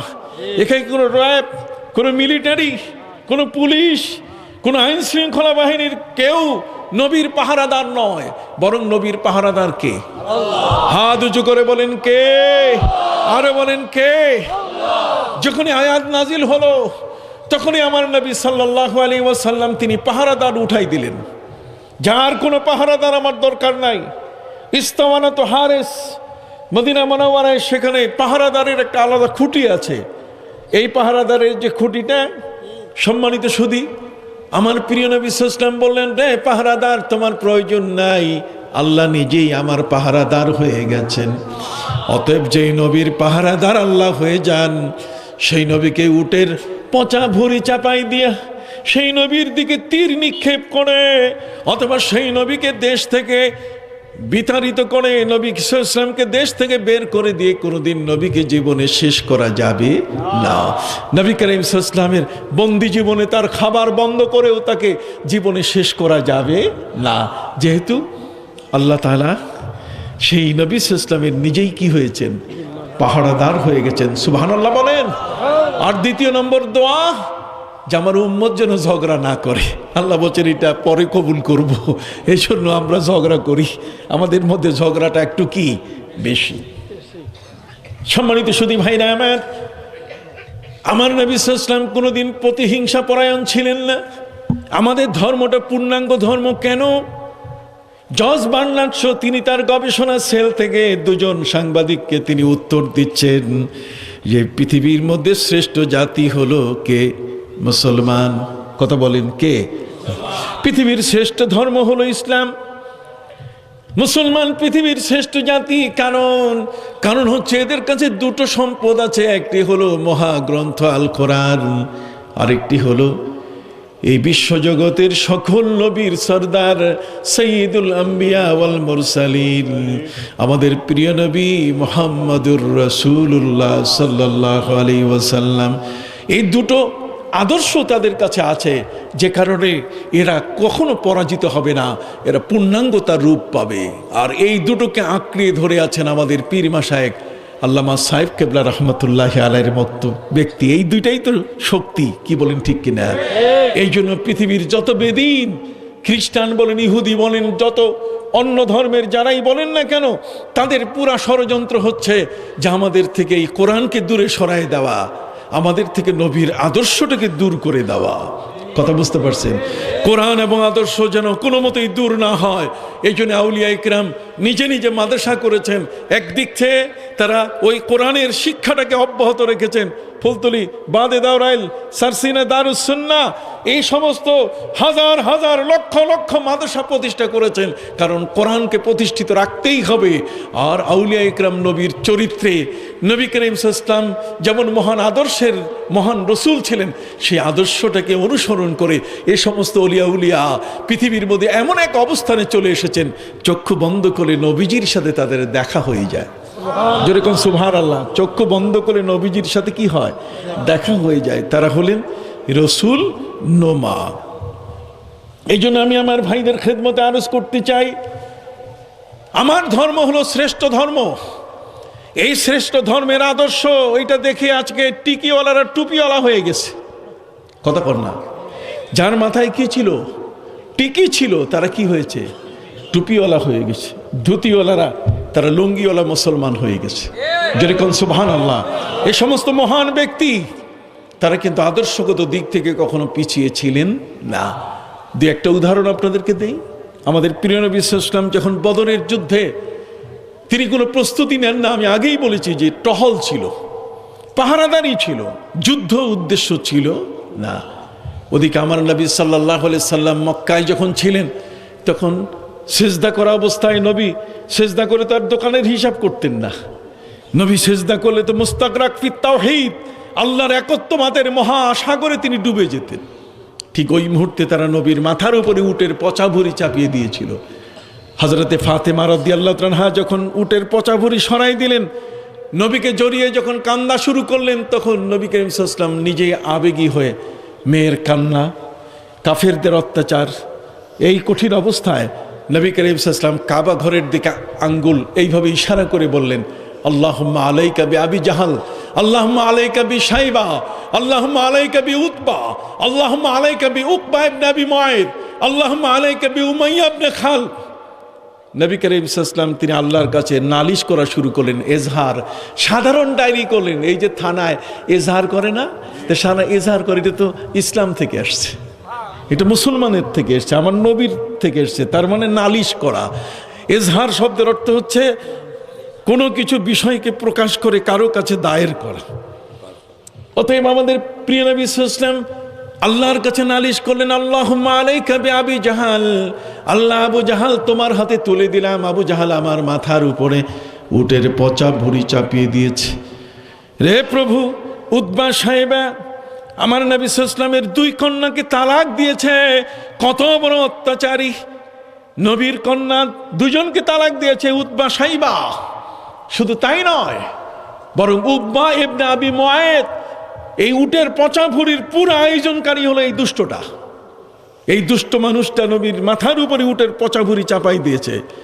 নবী করিম সাল্লাল্লাহু আলাইহি ওয়াসাল্লাম তিনি নালিশ করেন আল্লাহর কাছে যে আল্লাহুম্মা আলাইকা বিআবি জাহাল, আল্লাহ তোমার হাতে ছেড়ে দিলাম আবু জাহালকে, তোমার কাছে নালিশ করলাম উতবা সাইবা, উকবা ইবনে আবি মুআইদ এবং উমাইয়া ইবনে খালদ, ওই যে বেলাল রাদিয়াল্লাহু তাআলা আনহুর যে মুনিব ছিল, তাকেও তোমার হাতে সুপর্দ করলাম। আল্লাহ বলছেন ওয়াসবির কামা সাবারা উলুল আজম, নবী আপনি ধৈর্য করেন, ধৈর্য ধরেন, যেমন আপনার পূর্বে যারা ছিলেন নবী রাসূল তারা ধৈর্য ধরেছেন। তো সুবহানাল্লাহ, ধৈর্য ধরেছেন আমার নবী। আল্লাহ বলছেন আপনাকে, আপনার হাতে এদেরকে তুলে দিয়ে দিব। অতএব ওদিকে নবীজি সাহাবায়ে কেরামকে নিয়ে 313 জনকে নিয়ে তিনি টহল দিচ্ছেন। ওদিকে মক্কার কাফিররা উত্তপ্ত হয়ে গেল যে ওরা আবু সুফিয়ানকে মুসলমানরা আসতে দিচ্ছে না, অতএব চলো মুসলমানকে আমরা পাকড়াও করি।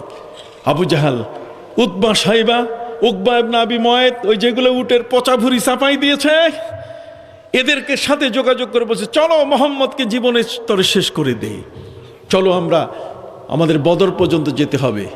সম্মানিত সুধী, 1000-এর মতো কাফের সৈন্য রেডি করে রওনা করে যখন বদরে আসলো, তখন বদরে এসে দেখে আমার নবী অস্ত্র নাই, 9 জনে মিলে একটা লাঠি। কয়জনে মিলে?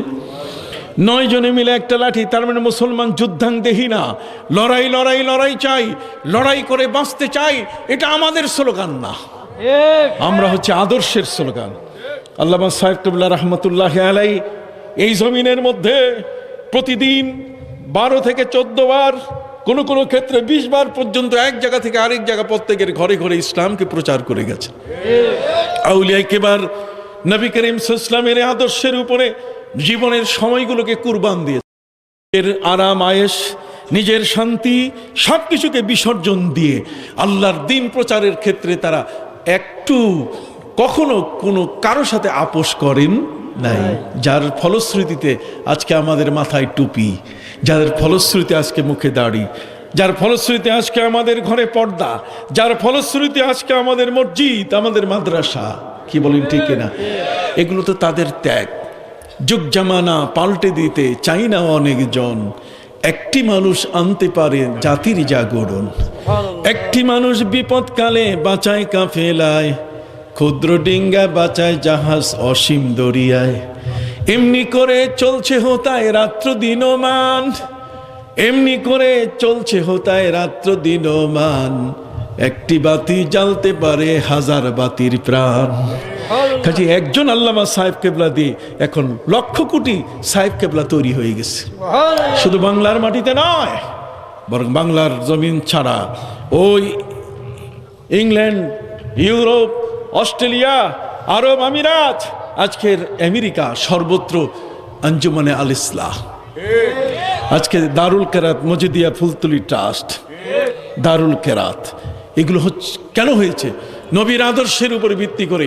এটা পূর্ণাঙ্গ ধর্ম, এই ধর্মের মধ্যে সামান্যতম কোনো ত্রুটি নাই। আমরা ত্রুটি নিজেরা সৃষ্টি করে আছি, কিন্তু আমার ধর্মে কোনো ত্রুটি, যে কারণে পৃথিবীর কোনো বিজ্ঞানী আজ পর্যন্ত, পৃথিবীর কোনো বড় ধরনের পণ্ডিত পবিত্র কোরআন এবং হাদিসের মধ্যে সামান্যতম ত্রুটি সৃষ্টি করতে পারে নাই। বরং বোম্বাইয়ের ডাক্তার 13টা শর্তের প্রথম শর্ত যে তোমাকে ভর্তি হতে গেলে কি করতে হবে? ডাইন কাতে শুইতে হবে। আমি বললাম ডাইন কাতে শুইতে হবে, তোমার চিকিৎসা বিজ্ঞানে ডাইন কাত তুমি পাইলা কেন? কোথায় পাইলা? বুঝে তোমার নবী মোহাম্মদ সাল্লাল্লাহু বাণী তুমি জানো না? তিনি বলছেন ডান কাতে শুলে হার্টের রোগ হয় না। আমার এই হাসপাতালে ডান কাতে যারা শুয়ে শুয়ে এই নিয়ম আমল করেছে, পালন করেছে, তারা সুস্থ হয়ে ঘরে ফিরেছে। জোরে বল সুবহানাল্লাহ। সম্মানিত সুধী ভাইরা আমার, শুধু তাই নয়, বরং আমেরিকার মধ্যে এমনও ঘটনা যে ড্রাইভার গাড়ি চালাচ্ছে, হেল্পার মাঝপথে বলছে স্যার, ওরা তো স্যার কয়ে ডাকে, ড্রাইভারকে হেল্পাররা স্যার কয়ে ডাকে বা ওস্তাদ বলে ডাকে। ওস্তাদ গাড়ির চাকা লড়তেছে, গাড়ির চাকা লড়তেছে, দাঁড়াও, সামনে একটা রেস্টুরেন্টে গাড়ি থামিয়ে আমরা দেখবো যে আসলে কোনো চাকায় অসুবিধা হলো কি না। বেশ কিছু দূর যাওয়ার পরে রেস্টুরেন্টে গাড়ি থামানো হলো, ড্রাইভার গাড়ি থামালেন, নামার পরে ড্রাইভার প্রত্যেকটা চাকা হাত দিয়ে টেস্ট করে টোরে দেখলেন যে চাকায় কোনো অসুবিধা নাই। এরপর হোটেলে গেলেন, খাবার শুরু করলেন। সেই দেশের নিয়ম হলো খাইতে গেলে হয়তো চামচে খাবে, আর না হলে হাত দিয়ে খাবে, হাত ধোয়া দরকার নাই, হাত ধোয় না। সম্মানিত শুধু খাইতে গিয়ে অল্প সময়ের মধ্যে সে ড্রাইভার বিষে আক্রান্ত হয়ে, তাৎক্ষণিকভাবে পয়জনে আক্রান্ত হয়ে তিনি সেখানে মৃত্যুবরণ করলেন। টেবিলের উপরে মাথা পড়ে আছে একটা মানুষের, বিষ তাকে আক্রমণ করেছে, বিষ খেয়েছে। সাথে সাথে রেড অ্যালার্ট, ডাক্তার চলে আসলো, পুলিশ চলে আসলো, আইন শৃঙ্খলার মানুষরা চলে আসলো। চতুর্দিকে লাল ফিতা দিয়ে ঘিরে ডাক্তারকে বলা হলো পরীক্ষা করুন। ডাক্তার দেখে যে তার মুখের মধ্যে বিষ। এখন একজন মাত্র হেল্পার, অন্য টেবিলের মধ্যে খাবার যা আছে কোনো খাবারে পয়জন নাই, কিন্তু এই খাবারে পয়জন আসলো কি করে? এক সদস্য বিশিষ্ট তদন্ত কমিটির একজন সদস্য শুধু ডাক্তার, তিনি বললেন যে আমি তাহলে একটু তদন্ত করে দেখি। জিজ্ঞেস করছে হেল্পার, তোমরা আসছো কোত্থেকে? যে অমুক জায়গা থেকে। কয় তারপর বলো? কয় রাস্তায় ওস্তাদকে বললাম যে চাকা লড়তেছে। ওস্তাদ বললেন যে রেস্টুরেন্টে থামাবার পরে চাকাগুলো পরীক্ষা করব। উনি চাকা পরীক্ষা করে টেবিলে এসে খাবার শুরু করলো, খাইতে গিয়ে উনি মারা গেলেন। মুখে বিষ আসলো কিভাবে তা তো জানি না। ডাক্তার বলছে তাহলে চলো গাড়ির চাকা টেস্ট করি। গাড়ির চাকা টেস্ট করতে গিয়ে সেখানে দেখে যে অল্প কিছু আগে এই গাড়িটা একটা বিষাক্ত সাপকে পিষ্ট করে এসেছে, এবং ওই সাপের বিষটা সে লক্ষ্য করে নাই, সে দেখেও নাই। চাকা চাপ দিয়ে পরীক্ষা করতে গিয়ে হাতের মধ্যে কি আসছে? বিষ আসছে। আর যেহেতু হাত ধুয়ে খাইতে হবে এই নিয়ম সে জানে না, যে কারণে ওই সাপের বিষ হাতে লেগে খাবারে গেছে, সেই খাবার থেকে কি মুখে আসছে, এ কারণে সে মারা গেছে। সম্মানিত সুধী, এর থেকেই ওই জায়গায় আইন করে দেওয়া হলো যে খাবার আগে হাত ধুইতে হবে। কেন? প্রিয় নবী সাল্লাল্লাহু আলাইহি ওয়াসাল্লাম বলছেন এক্সেল ইয়াদাকা কাবলা তোআম, যখন তুমি খাবার খাবে তার আগে তুমি হাত ধুয়ে নিও। সুবহানাল্লাহ। হাত ধুইলে পরে ওই হাতের বিষটা, হাতের মধ্যে কোনো রকম যদি ময়লা থাকে, আজকে কেন এই বাংলাদেশের এতগুলো মানুষ, কঠিন করোনা ভাইরাস চলছে এখন বর্তমান ইংল্যান্ডের মধ্যে, যেখানে প্রতিদিন 1700 থেকে 1800 মানুষ মারা যাচ্ছে। আমেরিকার মধ্যে 3 থেকে 4 হাজার মানুষ মারা যাচ্ছে। আক্রান্তের সংখ্যা এত বেশি। আমার ভাই রুহেল, যিনি আমাকে এখানে আসার জন্য দাওয়াত করেছেন, এই লোকটা আমি তাকে ওইভাবে সরাসরি দেখেছি বলে আমার মনে পড়ে না, কিন্তু তার ভালোবাসা এত বড়, আমাকে দাদা বলে ডাকে। দাদা বলে ডেকে প্রতিদিন একটা না একটা, আজকে যে কতবার সে ফোন করছে আমার আসার, দাদা আমি আটকা পড়ে গেছি, এখন তো লকডাউন চলতেছে, বের হওয়ার কোনো সুযোগ নাই। আমার মনে হয় লাইফে সে আমাদেরকে দেখতেছে। সম্মানিত সুধী ভাইরা আমার, সে বলছে দাদা যেভাবে হোক আসতে হবে। প্লেন থেকে নামি নাই, মনে হয় প্লেনের ভিতরে এসে ওইখানেও ওয়াইফাই থাকলে ঢুকতো। কথা বুঝতে পারছে?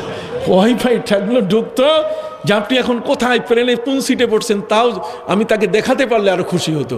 এখানে আসার পরে, নামার পরে গাড়িতে পড়ছি, তারপর তাকে আবার আমার ছবি ওই যে কথা বলতে 3G মোবাইলের মাধ্যমে তাকে ভিডিও কলে দেখানো হয়েছে যে আমি আসি, তারপর তার কলিজাটা কি হয়েছে, শান্ত হয়েছে। এরপর সন্ধ্যার সময় আমি ভাত খাইছি কিনা, খাবার খাইছি কিনা, এটা পর্যন্ত খবর নিয়েছে। এই যে ভালোবাসা, এই ভালোবাসায় আমাকে টেনে নিয়ে আসছে এই পর্যন্ত। মুসলমানের মধ্যে এই ধরনের ভালোবাসা, আমাকে দাদা হিসেবে ভালোবাসে, এইভাবে যে প্রতিবেশীকে ভালোবাসতো, এইভাবে ভাই ভাইকে যদি ভালোবাসতো, এইভাবে যদি আমাদের সমাজের প্রতিটি মানুষ যদি একে অপরকে আমরা ভালোবাসি, তাহলে আমাদের মধ্যে চোর বাটপার এগুলো জন্ম নিতে পারে? জোরে বলেন, পারে না। আর এই ভালোবাসার মূল ব্যক্তি আমাদের এই ধরনের মহান ওলিয়া উলিয়ারা, তারা আমাদের মধ্যে একটা বন্ধন তৈরি করে দিয়েছেন।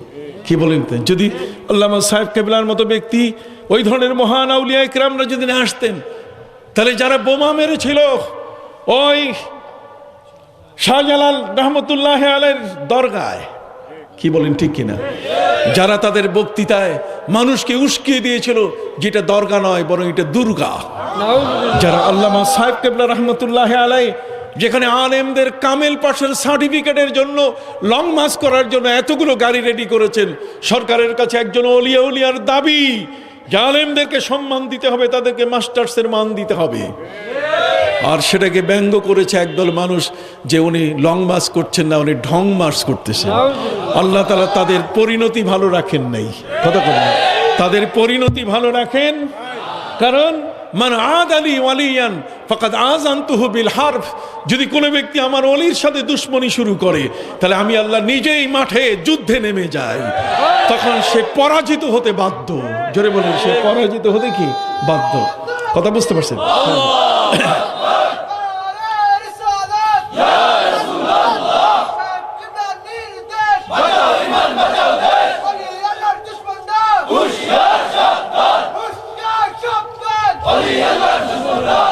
সম্মানিত সুধী ভাইরা আমার, বলতেছিলাম বদরের যুদ্ধে 313 জন মুসলমান, 9 জনে মিলে একটা লাঠি।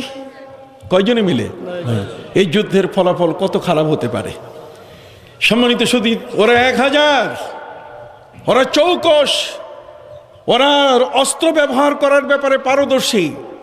মুসলমানরা লাঠি পর্যন্ত চালাইতে জানে না, কারণ মুসলমান তো যুদ্ধাংদেহী না।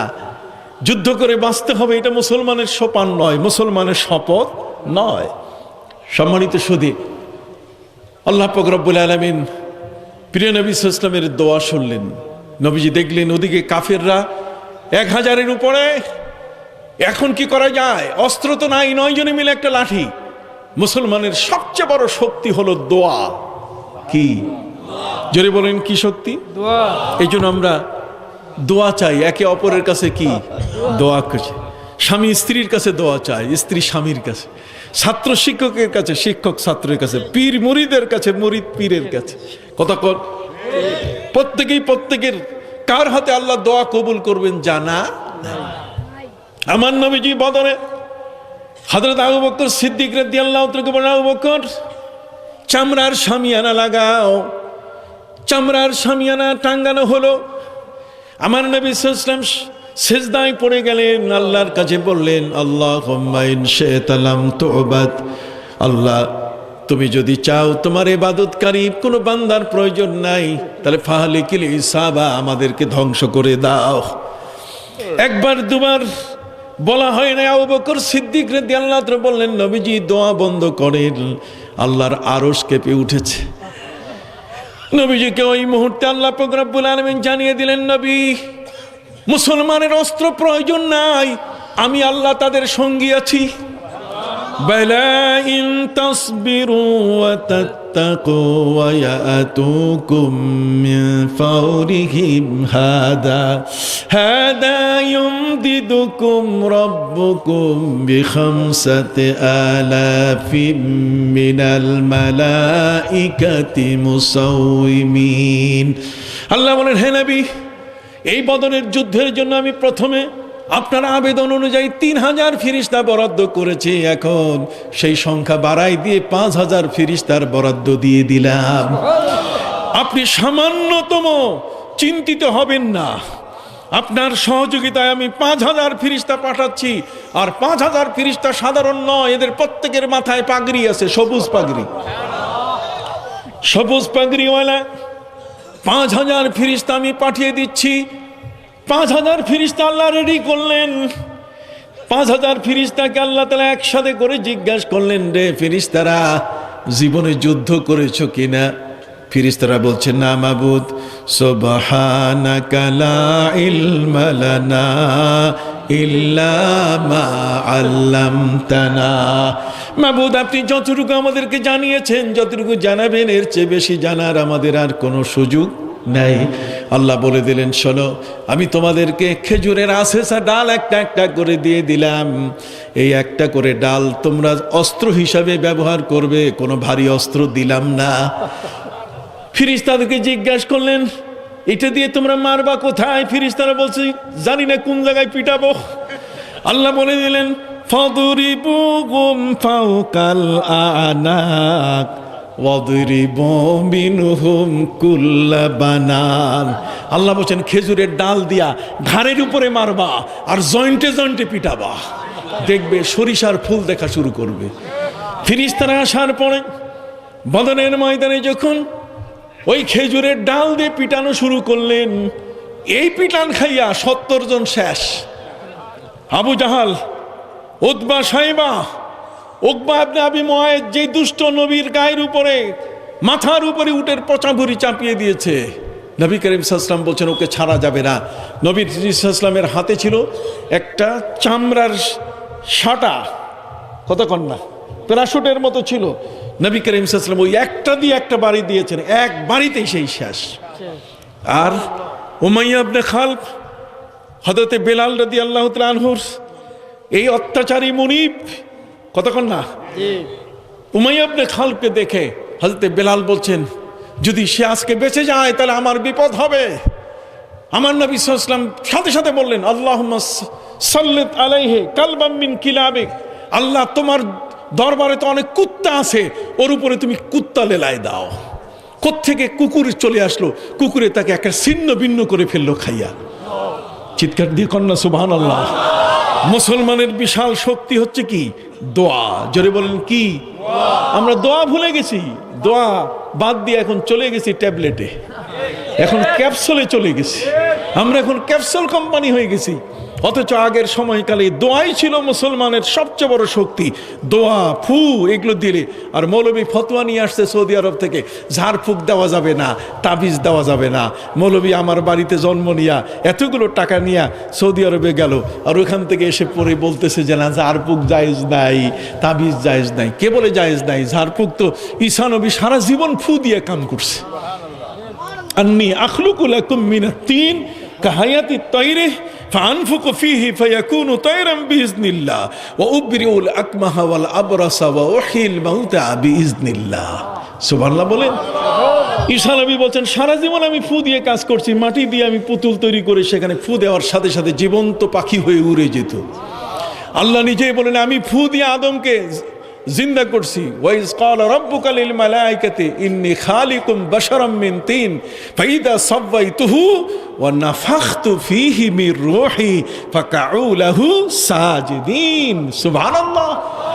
আদমের দেহের মধ্যে ফু দিয়েছি আমি। ফু দেওয়ার কারণে সেখান থেকে তার পরমাত্মা ভিতরে প্রবেশ করেছে এবং সেখানে সে সজীব হয়ে উঠেছে, সে জিন্দা হয়ে গেছে, তার চোখ খুলেছে, তার মুখ খুলে গেছে, ভাষা খুলেছে, তার সিনা খুলে গেছে, তার দেহ সচল হয়ে গেছে। চিৎকার দিয়ে বলুন সুবহানাল্লাহ। সম্মানিত সুধী ভাই না আমার, 70 জন কাফের মারা গেল। আবু জাহাল সেদিন যাদের বিরুদ্ধে আমার নবী এজহার দিয়েছিলেন, সাধারণ ডায়েরি করেছিলেন, কতক্ষণ না, জেনারেল ডায়েরি করেছিলেন, আল্লাহুম্মা আলাইকা বিআবি জাহাল, আল্লাহুম্মা আলাইকা বিউতবা ওয়া শাইবা। আল্লাহ, এই দুষ্ট দুরাচার আমার মাথার উপরে উটের পচা ভুঁড়ি চাপিয়ে দিয়েছে, আল্লাহ কি ছাড়বেন? আল্লাহ ওয়াদা করেছেন, ইন্নাল্লাযীনা ইউযুনাল্লাহা ওয়া রাসূলাহু লা'নাহুমুল্লাহু ফিদ দুনিয়া ওয়াল আখিরা ওয়া আ'আদ্দা লাহুম আযাবাম মুহিনা। আল্লাহ বলেন, আমার নবীকে যদি কেউ কষ্ট দেয়, আমি দুনিয়া আখিরাতে তাকে ছাড়ি না। কাজী 70 জন কাফের কবরবাসী, কবর জাহান্নামী হয়ে গেল। আবু জাহাল, উতবা, সাইবা, উমাইয়া ইবনে খাল, উকবা ইবনে আবি মুআইদ ওই যারা উটের ভুঁড়ি নবীর মাথায় চাপিয়ে দিয়ে সেদিন হট্টগোল করেছিল, হিল্লোল করেছিল, হাসি তামাশা করেছিল, আল্লাহ তাআলা তাদের হাসি তামাশা জীবন একেবারে চিরতরে বন্ধ করে দিলেন। 70 জন কাফের বন্দী হয়ে গেল, যুদ্ধ শেষ হয়ে গেল, 13 জন মুসলমান শহীদ হলেন, 9 জনে মিলে একটা লাঠি। আর যুদ্ধের রেজাল্ট 70 জন কাফের মারা গেল, 70 জন বন্দী হলো। আর মুসলমান শহীদ হলেন কত? মাত্র 13 জন। কতজন? 13 জন। 14 জনের কথা আছে, মাত্র 14 জন তারা কি হলেন? শহীদ হয়ে গেলেন। তো এই যে 14 জন শহীদ হলেন বদরের যুদ্ধে, কথা কন না, 299 জন আল্লাহ তাদেরকে রক্ষা করলেন। 313-র মধ্যে 299, বাকি থেকে কত? 14। এই 14 জন তারা শাহাদাত বরণ করেছেন। সম্মানিত সুধী, বদরের যুদ্ধে এই 70 জন বন্দী, এদেরকে নবীজি মদিনায় নিয়ে আসতেছে। নবীকে বন্দী করেছে তারা, খাবার দেয় নাই, পানিও দেয় নাই। আর আমার নবী সাল্লাল্লাহু আলাইহি ওয়াসাল্লাম তাদেরকে বন্দী করলেন 70 জন বন্দী। কত? 70 জন বন্দী। প্রচন্ড ঠান্ডা, 17ই রমজান। বদরের যুদ্ধ হয়েছে 17ই রমজানে। 17ই রমজানে নবী করিম সাল্লাল্লাহু আলাইহি ওয়াসাল্লাম দেখলেন যে বন্দীরা কাঁপতেছে, খাবার নাই। তিনি সাহাবায়ে কিরামকে বলেন, তোমাদের যার যার কাছে যা আছে, শুকনা রুটি, তাজা রুটি, শুকনা খেজুর, তাজা খেজুর আমার সামনে হাজির করো। সবগুলো হাজির করা হলো। আমার নবী সাল্লাল্লাহু আলাইহি ওয়াসাল্লাম তিনি শুকনা রুটি এক জায়গায় করলেন, তাজা রুটি আরেক জায়গায় করলেন, তাজা খেজুর এক জায়গায় করলেন, শুকনা খেজুর আরেক জায়গায় করলেন। তিনি সাহাবায়ে কিরামকে বললেন, সাহাবীরা তোমরা সবাই শুকনা রুটি, শুকনা খেজুর খাও, আর বন্দীদের মুখে তাজা রুটি, তাজা খেজুর দিয়ে দাও। সুবহানাল্লাহ। বন্দীরা অবাক হয়ে গেল, কিরে শত্রু কি এমন আচরণ করে? আমরা তো মুসলমানের শত্রু, তাদের হাতে বন্দী, অথচ জামাই আদর, কি চমৎকার আদর আমার নবীজি করলেন। শুকনা রুটি সাহাবীরা খাচ্ছেন, শুকনা খেজুর তারা খাচ্ছেন, দাঁত ভেঙে যাচ্ছে, অথচ তাজা খেজুর আর তাজা রুটি বন্দীদের মুখে। তারা অবাক হয়ে গেল যে পৃথিবীর মধ্যে যদি কোনো পূর্ণাঙ্গ মহামানব থাকে তাহলে প্রিয় নবী মুহাম্মদুর রাসূলুল্লাহ সাল্লাল্লাহু আলাইহি ওয়াসাল্লাম। আল-ইয়াওমা আকমালতু লাকুম দীনাকুম ওয়া আতমামতু আলাইকুম নি'মাতি ওয়া রাদিতু লাকুমুল ইসলামা দীনা। ইসলাম হচ্ছে ঠিক এরকম একটি ধর্ম, যে ধর্ম পরিপূর্ণ, যেটা নেয়ামতে পরিপূর্ণ, যেটা আল্লাহর সন্তুষ্টিতে পরিপূর্ণ। কোন সুবহানাল্লাহ। সার্বিক দিক থেকে পরিপূর্ণ এমন একটি ধর্ম যেটি জজ বার্নার্স তার 2 জন সাংবাদিককে বলছেন যে 2টো জিনিস মুসলমানের কাছে আছে, একটি হলো কোরআন আর একটি হলো প্রিয় নবী মুহাম্মদুর রাসূলুল্লাহ সাল্লাল্লাহু আলাইহি ওয়াসাল্লাম। যেরকম সুবহানাল্লাহ। সম্মানিত সুধী ভাইরা, আমার প্রাণের ভাইরা, আপনাদের খেদমতে আরজ করতে চাই, নবী করিম সাল্লাল্লাহু আলাইহি ওয়াসাল্লাম সাহাবায়ে কিরামকে বললেন, তোমাদের গায়ে যাদের অতিরিক্ত পোশাক আছে আমার কাছে জমা দাও। সাহাবীরা অতিরিক্ত পোশাক জমা দিলেন। এই অতিরিক্ত পোশাক যেটা জমা হলো, নবী করিম সাল্লাল্লাহু আলাইহি ওয়াসাল্লাম তিনি বন্দীদের গায়ে শীত বস্ত্র হিসাবে বিতরণ করলেন। ওরা অবাক হয়ে গেল যে আমরা তার সাথে কি আচরণ করেছি আর উনি আমাদেরকে কিভাবে আচরণ করলেন। কোন সুবহানাল্লাহ। কি চমৎকার শীত পোশাক নবী তাদেরকে দিয়ে দিলেন, শীত বস্ত্র দিয়ে দিলেন। এখন 157 কিলোমিটার হচ্ছে মদিনা থেকে বদর। বদর থেকে মদিনার এই দূরত্বে তাদেরকে নিয়ে আসতে হবে বন্দীদেরকে। নবী করিম সাল্লাল্লাহু আলাইহি ওয়াসাল্লাম সাহাবায়ে কিরামকে বললেন, কিভাবে নেওয়া যায়? সাহাবায়ে কিরাম বললেন যে আমাদের যানবাহন হচ্ছে অপ্রতুল, অল্প কয়েকটা যানবাহন, বন্দীদেরকে আমরা কি করতে পারি? নবী করিম সাল্লাল্লাহু আলাইহি ওয়াসাল্লাম বললেন, তোমরা কাজ করো, বন্দীদেরকে উটের পিঠে চড়াও আর তোমরা পায়ে হেঁটে মদিনা যাও। বন্দীরা অবাক হয়েছে, কিরে এত সুন্দর, খালি জামাইয়ের মতো আদর করতেছে। সুবহানাল্লাহ বলেন। ইসলাম কখনো বন্দীর সাথে খারাপ আচরণ করে না, ইসলাম কখনো তার শত্রুর সাথে খারাপ আচরণ করে না, বরং সেখানে সাম্য, মৈত্রী, ভালোবাসা, সার্বিক দেখে ইসলাম এই পৃথিবীর মধ্যে পূর্ণ একটি ধর্ম হিসেবে আমাদেরকে আল্লাহ তাআলা উপহার দিয়েছেন। অতএব সেই আদর্শ ধর্মটি আমাদের দোরগোড়ায় পৌঁছে দেওয়ার জন্যে আল্লামা সাহেব কেবলা রহমতুল্লাহ আলাই তার গোটা জীবন তিনি তার ত্যাগ স্বীকার করে গেছেন। কি বলেন ঠিক কিনা? আজকে এই ত্যাগের বিনিময়ে আমরা পেয়েছি খালেস ইসলাম, ত্রুটিমুক্ত ইসলাম, খাঁটি ইসলাম পেয়েছি। ইসলামের মধ্যে আমরা যেটা পেয়েছি এটা নির্ভেজাল, কিন্তু এটার মধ্যে এখন ভেজাল দেওয়া শুরু করছে, এটার মধ্যে ফরমালিন চলে আসছে, এই ফরমালিন মৌলবীরা এরা এখন আমাদের বুকে হাত বান্ধা শিখাইতেছে, কতক্ষণ না। এরা হচ্ছে ফরমালিন মৌলবী, এরা ফরমালিন মৌলবী, কথা বুঝতে পারছেন? এরা এখন আমাদেরকে ইমামের পিছনে আমিন জোরে বলা শেখাচ্ছে, এরা এখন আমাদেরকে ইমামের পিছনে কেরাত পড়া শেখাচ্ছে, এরা নবীজির রওজায় যেতে দিচ্ছে না, এরা বেদাত বলছে। এই ধরনের বাজে যে সমস্ত বক্তব্য, আল্লামা সাহেব কেবলা রহমতুল্লাহ আলাই তার জীবনের প্রায় ৮০টি বছরের কাছাকাছি সময় ধরে তিনি আমাদের সমাজকে ক্লিন করে দিয়ে গেছেন, পরিষ্কার করে দিয়ে গেছেন, নিট অ্যান্ড ক্লিন। এই সমাজের মধ্যে আমরা কোনো আবর্জনা ঢুকতে দিব না। দিবেন নাকি?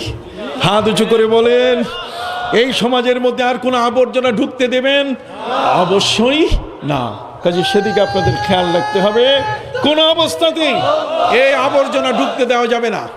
এই আবর্জনা যারা আমাদেরকে এসে নিত্য নতুন কথা বলে যে নবী ইসলামের মহব্বত কোরআনের আয়াতে নাই, তারা জানে না যে নবী করিম ইসলামের মহব্বত। বেটা তুমি দুধ দেখেছো, দুধের মধ্যে যে ঘি আছে এইটা দেখো না, এই জন্য কি ঘি নাই? কতক্ষণ না। আল্লাহ নবীর ইত্তেবা করতে বলছেন, ইত্তেবার ভিতরে মহব্বত লুকায় আছে। ইত্তেবার ভিতরে দুধের মধ্যে যেমন মাখন লুকানো আছে, দুধের মধ্যে যেমন ঘি আছে, কতক্ষণ না। ঠিক কুল ইন কুনতুম তুহিব্বুনাল্লাহ ফাত্তাবিউনি ইউহিব্বুকুমুল্লাহ। কাজেই নবীর ইত্তিবার মধ্যেই মহব্বত ঢুকানো আছে।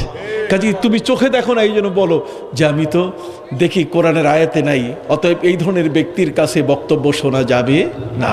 সম্মানিত সুধী, আমার সময় হয়েছে যাওয়ার। اللهم آمين. ربنا ظلمنا أنفسنا وإن لم تغفر لنا وترحمنا لنكونن من الخاسرين. رب العالمين, আমার দাদা রুহেল বারবার এই মাহফিলে আসার জন্য আমাকে অনুরোধ করেছে, আমার দাদা ভাইটা। এর পাশাপাশি এই এলাকার অনেক মানুষ লন্ডন আমেরিকায় আছে, আজকে মহা বিপদের শিকার। আমরা নিজেরাও সেই করোনা ভাইরাসের শিকার হয়ে আছি। আল্লাহ দয়া করে এই করোনা ভাইরাসের মতো গজবটিকে আল্লাহ এই পৃথিবীর জমিন থেকে আপনি সরাই দেন। রব্বুল আলামিন, এই রোগে যারা দুনিয়া থেকে বিদায় নিয়েছেন আল্লাহ তাদের শাহাদাতের মৃত্যু দান করুন। যারা অসুস্থ হয়ে আইসিইউতে আছে, লাইফ সাপোর্টে আছে, আল্লাহ তাদেরকে আপনি মুক্তির ব্যবস্থা করে দেন। কেউ যেন আক্রান্ত না হয়। এই বসুন্ধরা ইসলামী সেবা সংগঠনের আয়োজনে আজকের যারা এখানে এসছেন, আল্লাহ মেহেরবানি করে কেউ যেন আক্রান্ত না হয়। রব্বুল আলামিন, আপনার ওলির উসিলায় আপনি সবাইকে মাফ করে দেন। আল্লামা সাহেব কেবলা রহমতুল্লাহ আলাই, আল্লামা ইয়াকুব বদরপুরি রহমতুল্লাহ আলাই সহ এই বাংলার জমিনে শাহজালাল ইয়েমেনি, তার সাথে ৩৬০ জন সাগরেদ সাথী, আর সারসিনা ফুরফুরা হক্কানি দরবার সৈয়দ আহমদ শহীদ বেরলভী রহমতুল্লাহ আলের উত্তরসূরি যারা আমরা আছি, আল্লাহ আমাদের সবাইকে আপনি মাফ করে দেন। যারা পরলোকগত হয়েছেন আল্লাহ তাদের রূহের হাদিয়া বকশিশ করে দেন। আল্লাহ হক কথাগুলো মানার এবং বুঝার তৌফিক দান করুন। না হোক বাতিলের সমস্ত কথা বর্জন করে আল্লাহ ওলিয়া উলিয়ারা আমাদের মাঝে যা বিতরণ করে গেছেন, যে আমলগুলো দেখিয়ে গেছেন, আমরা যেন পথভ্রষ্ট না হয়ে আপনি কবুল করে নেন। ওয়াসাল্লাল্লাহু তাআলা আলা খায়রি খালকিহি ওয়া নূরি আরশি সাইয়্যিদিনা মাওলানা মুহাম্মদ ওয়া আলা আলিহি ওয়া সাহবিহি আজমাইন। যারা দান করে শরীক হয়েছেন, টাকা পয়সা দিয়েছেন, দেশ বিদেশ থেকে অর্থকড়ি পাঠিয়েছেন, সবাইকে আল্লাহ আপনি কবুল করে নেন। আমার ভাই রুহেল সহ আমাদের দেশ এবং বিদেশে যারা যেখানে আছে, ইটালি প্রবাসী, ঠিক এমনি করে জামাল আহমদ ফ্রান্স প্রবাসী, আর অন্যান্য যারা আছে আল্লাহ তারা এই মুহূর্তে আমাদেরকে দেখছেন, এই দোয়ায় তাদেরকে শরীক করে নিলাম। আল্লাহ তাদের এবং তাদের সঙ্গীদেরকে আল্লাহ আপনি হেফাজত করুন। সুবহান রাব্বিকা রাব্বিল ইজ্জাতি আম্মা ইয়াসিফুন ওয়া সালামুন আলাল মুরসালিন ওয়ালহামদুলিল্লাহি রাব্বিল আলামিন। আসসালামু আলাইকুম ওয়া রাহমাতুল্লাহি ওয়া বারাকাতুহু।